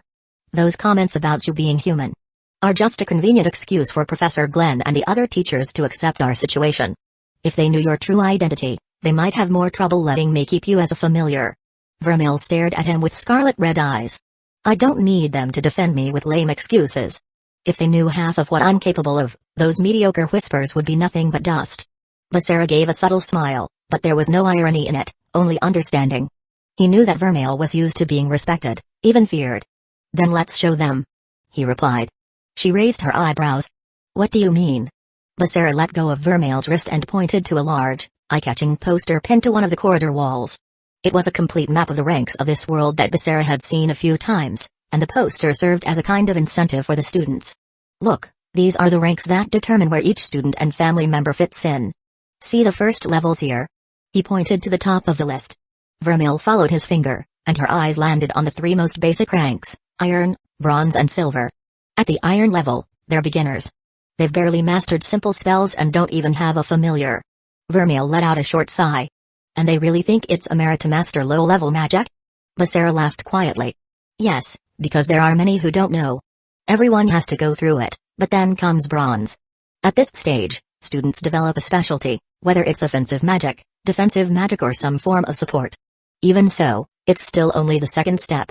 They have a better command of elementary spells and some have familiars." He wagged his finger at the silver level, and Vermile arched an eyebrow, already bored with the descriptions of the lower ranks. At silver, they're more competent. They have more control over spells and can use basic artifacts. Their own magical affinities are beginning to be understood and recognized by them. They are only a few steps away from becoming worthy of being called magicians. And where does the interesting part begin? Ah, now we've reached the gold level. From what I've heard, most of the people at this academy are second-year gold-level mages. They specialize in at least one element and can manipulate other elements in basic combinations. Their dueling skills are considerably greater. He slid his finger across the sign, moving up the pyramid. After that, the level increases a lot and not all students can keep up. While the compulsory part of moving up from first to second year is having a familiar, from second to third you need to reach gold level. To graduate, however, you need to be platinum. This is because the Ortigia Academy is considered the most demanding. A platinum-level magician is already highly respected in society. A smile broke out on Vermile's face, and she slipped one of her arms behind Basara. I see where you're going with this. Do you want to become a silver mage after just a few days at school so that people stop doubting you? What? No, that's not it. Eh? Really? I don't want to become a mere silver level. I'll become a gold level in less than 7 days. Chapter 26, Poster. I don't want to become a mere silver level. I'm going to become a gold level in less than 7 days. Gold? Vermile raised her eyebrows in surprise. Does that mean you already have a plan? Yes, I imagined that my reputation could go up and down the drain after I summoned you and made you my familiar. So I talked to Mocha in the carriage yesterday, and she explained a few ways we can use to rank up quickly, especially for those in an unusual situation like ours. I'm listening. And what would those ways be? Basara put his hands in his pockets and kept walking. There are 3 principal ways to rank up here. First, there are the direct duels. These duels are the riskiest but, at the same time, the fastest way to earn rank points. Any student can challenge another of equal or higher rank and, if they win, they get some points. According to it, it's possible to move up a rank after beating 3 different people of the same rank. A duel, then? Well, that sounds like my style. I knew you'd like it, but duels are under official regulation, and there are several restrictions on family members. Mocha also said that duels that cause serious injury can end in expulsion, so even if it were allowed, it would be a risk to let you fight these people with iron, silver and even gold levels. Vermile shrugged. I can control myself when necessary. Basara continued. The second way is more technical. We have the graded extensive magical examinations, or simply GEMs. These are rigorous tests that assess the student's knowledge, control, and magical power. It's a more stable route, but it requires patience and intense study to pass the various stages. Sounds tedious. Basara nodded. Yes, and the third way is through continental dungeon exploration. Students who get permission to enter the dungeon and register as adventurers are allowed to carry out expeditions into dungeons. Successful quests, award points and some magic items as well, which allows them to advance in the wizard rankings. Vermile smiled, with a mischievous glint in his eyes. Now that sounds interesting. What if we used your idea of reaching gold in 7 days by exploring one of these dungeons? Basara nodded. That won't be possible. At least, not yet. The physical tests took place this week, but the magical tests will take place next week, and unfortunately I'm not very good with magic yet. You're at an academy, and you're no good with magic? How did you get in? Vermile asked, looking at Basara. Basara put a hand to the back of his head and laughed, a little awkwardly. My father is a civil servant. He works on the defense of the walls. I see. Vermile commented, tilting her head to look at him more closely. That explains how you got a job, but it doesn't explain this aura you carry. That subject again? What aura? I don't understand. Vermile stopped and, leaning closer, the tip of her purple hair almost touched Basara's shoulder, who seemed to instinctively hold his breath. Don't be modest. I can feel your mana. Is dense, almost as if it's being repressed. It's not the kind of energy you'd expect from someone who isn't good with magic. You've obviously received training and have a powerful lineage. Basara looked away, a slight blush appearing on his cheeks. Well, that's... Basara thought of an explanation, but nothing came to mind, so he sighed and decided to tell the truth. Come on, let's take advantage of the break to go somewhere more appropriate to talk. Basara took Vermile's hand and walked with her through the school corridors at a fast pace. Everywhere they went, they attracted looks of envy, anger, laughter and even attraction, because Vermile's appearance was striking for boys in the throes of puberty. They left the busy corridors behind and headed towards the less frequented area of the gym, where there were a few trees and bushes. Oh, you brought me to a very discreet place, didn't you? What are you going? Vermile was about to tease Basara, when she remembered last night. No one comes to this corner, so I think we can talk without being interrupted. He said and looked at her seriously. You're right. I had some training in magic, because I lived in a village of... Basara thought of a word other than heroes. Anyway, my village had a lot of magic knights and all the children in my village were trained to defend ourselves. However, my specialization in magic is more for physical combat. She tilted her head. So, if you can't go to the dungeon and don't want to wait for the exams, then you'll follow the plan the second way, huh? Exactly. While everyone thinks I'm weak for summoning a human, I'll get points from the duels. Just get the unsuspecting to come to me. But how do you intend to do that? Basara stared at her for a second, his lips still smiling enigmatically, but said nothing more. Instead, he turned around and started walking out of the secluded garden, showing with a slight gesture for Vermile to follow him. When one bell rang, announcing the end of classes that morning, the murmur of hundreds of students filled the stone corridors of the academy. Many students stayed until after class for club activities, study groups in the library and other activities. And there was one area that was frequented by many students. This was the central stage, an area in the middle of the academy with a large garden, benches, tables and, of course, a large stone stage. On the central stage, some duels, festive events, meetings and performances took place. Basara went exactly to this place. When he got there, Basara was carrying a makeshift poster that he had prepared himself after lunch. It was a simple piece of paper, but the letters were large and visible. Do you think I'm weak? Take my points. I'm willing to fight anyone. As a first-year student, Basara already started with 30 points and at iron level. It was necessary to defeat 2 opponents in order to move up to bronze level, but Basara was aiming for gold and so wouldn't take the points from any of the first opponents who fought him. As he held up the poster, the curious gazes of the surrounding students became attentive. What's he doing? Does he really think he can challenge anyone? Being a guy who's made a human as a familiar? What garbage. Is he trying to get attention or something? No one will challenge him, that's for sure. Taking points from someone who has nothing isn't worth it. Basara ignored the comments about him and, as he had predicted, the wait didn't last long. Footsteps resounded among the laughter and mocking whispers. A brown-haired student approached, and it was someone Basara was familiar with, having met him on the first day of school. It was Sai, the same one who had guided him and Mocha to the classroom when they were lost. Basara-kun, is what you say on the sign serious? Yes. You know, there's someone I want to impress. Someone who, honestly, seems out of my league for now. But you're here, giving me the chance to go even higher. I can't let that go to waste. So, Basara-kun, I'm sorry, but I'm going to take what few points you have. Very well, Sai-san. I'll fight you, but on 2 conditions. Chapter 27, Sacred Gear. Very well, Sai-san. I'll fight you, but on 2 conditions. Basara said and lowered the sign. Well, 2 conditions? What conditions would that be? Asked Sai with both eyebrows raised. The first condition. You must tell at least 10 people the result of our fight, regardless of what it is. The second is that none of us are obliged to use staffs, wands or any mana manipulation, but if you want to, you can. Well, that's fine with me for now. The third is that, even if you don't understand exactly what happened, you mustn't claim that I cheated. If you accept these 3 conditions, I promise that if I beat you, I won't charge you points for winning. That seems fair to me. I accept, Basara-san. Sai said, knowing that Basara wouldn't dare cheat with so many eyes watching him. Come on, then. Show me what you're capable of. Without saying another word, Basara took a few steps back and made a slight gesture with his hand, showing that Sai should follow him to the center of the courtyard. The stage was a large stone platform, surrounded by 4 large torches. It was a simple arena in itself, but because it was in the middle of the academy's inner garden, the students, even those who weren't around and hadn't even seen Basara with the sign, began to approach and try to understand what was going on in whispers among themselves. Among the onlookers, a girl with short blue hair who was being followed closely behind by skinny boys saw what was happening and approached. She stopped next to a boy who seemed deeply focused on the arena. She then asked in a casual tone, "Excuse me, what's going on here? There seems to be quite a stir." That first-year boy who made a familiar out of a human, Basara Tuju, showed up here with a sign saying that anyone who thought he was weak could call him out for a duel. It seems he set some conditions, but I haven't heard all of them. I think it's a fight without wands or something. Is that so? She commented, looking straight ahead.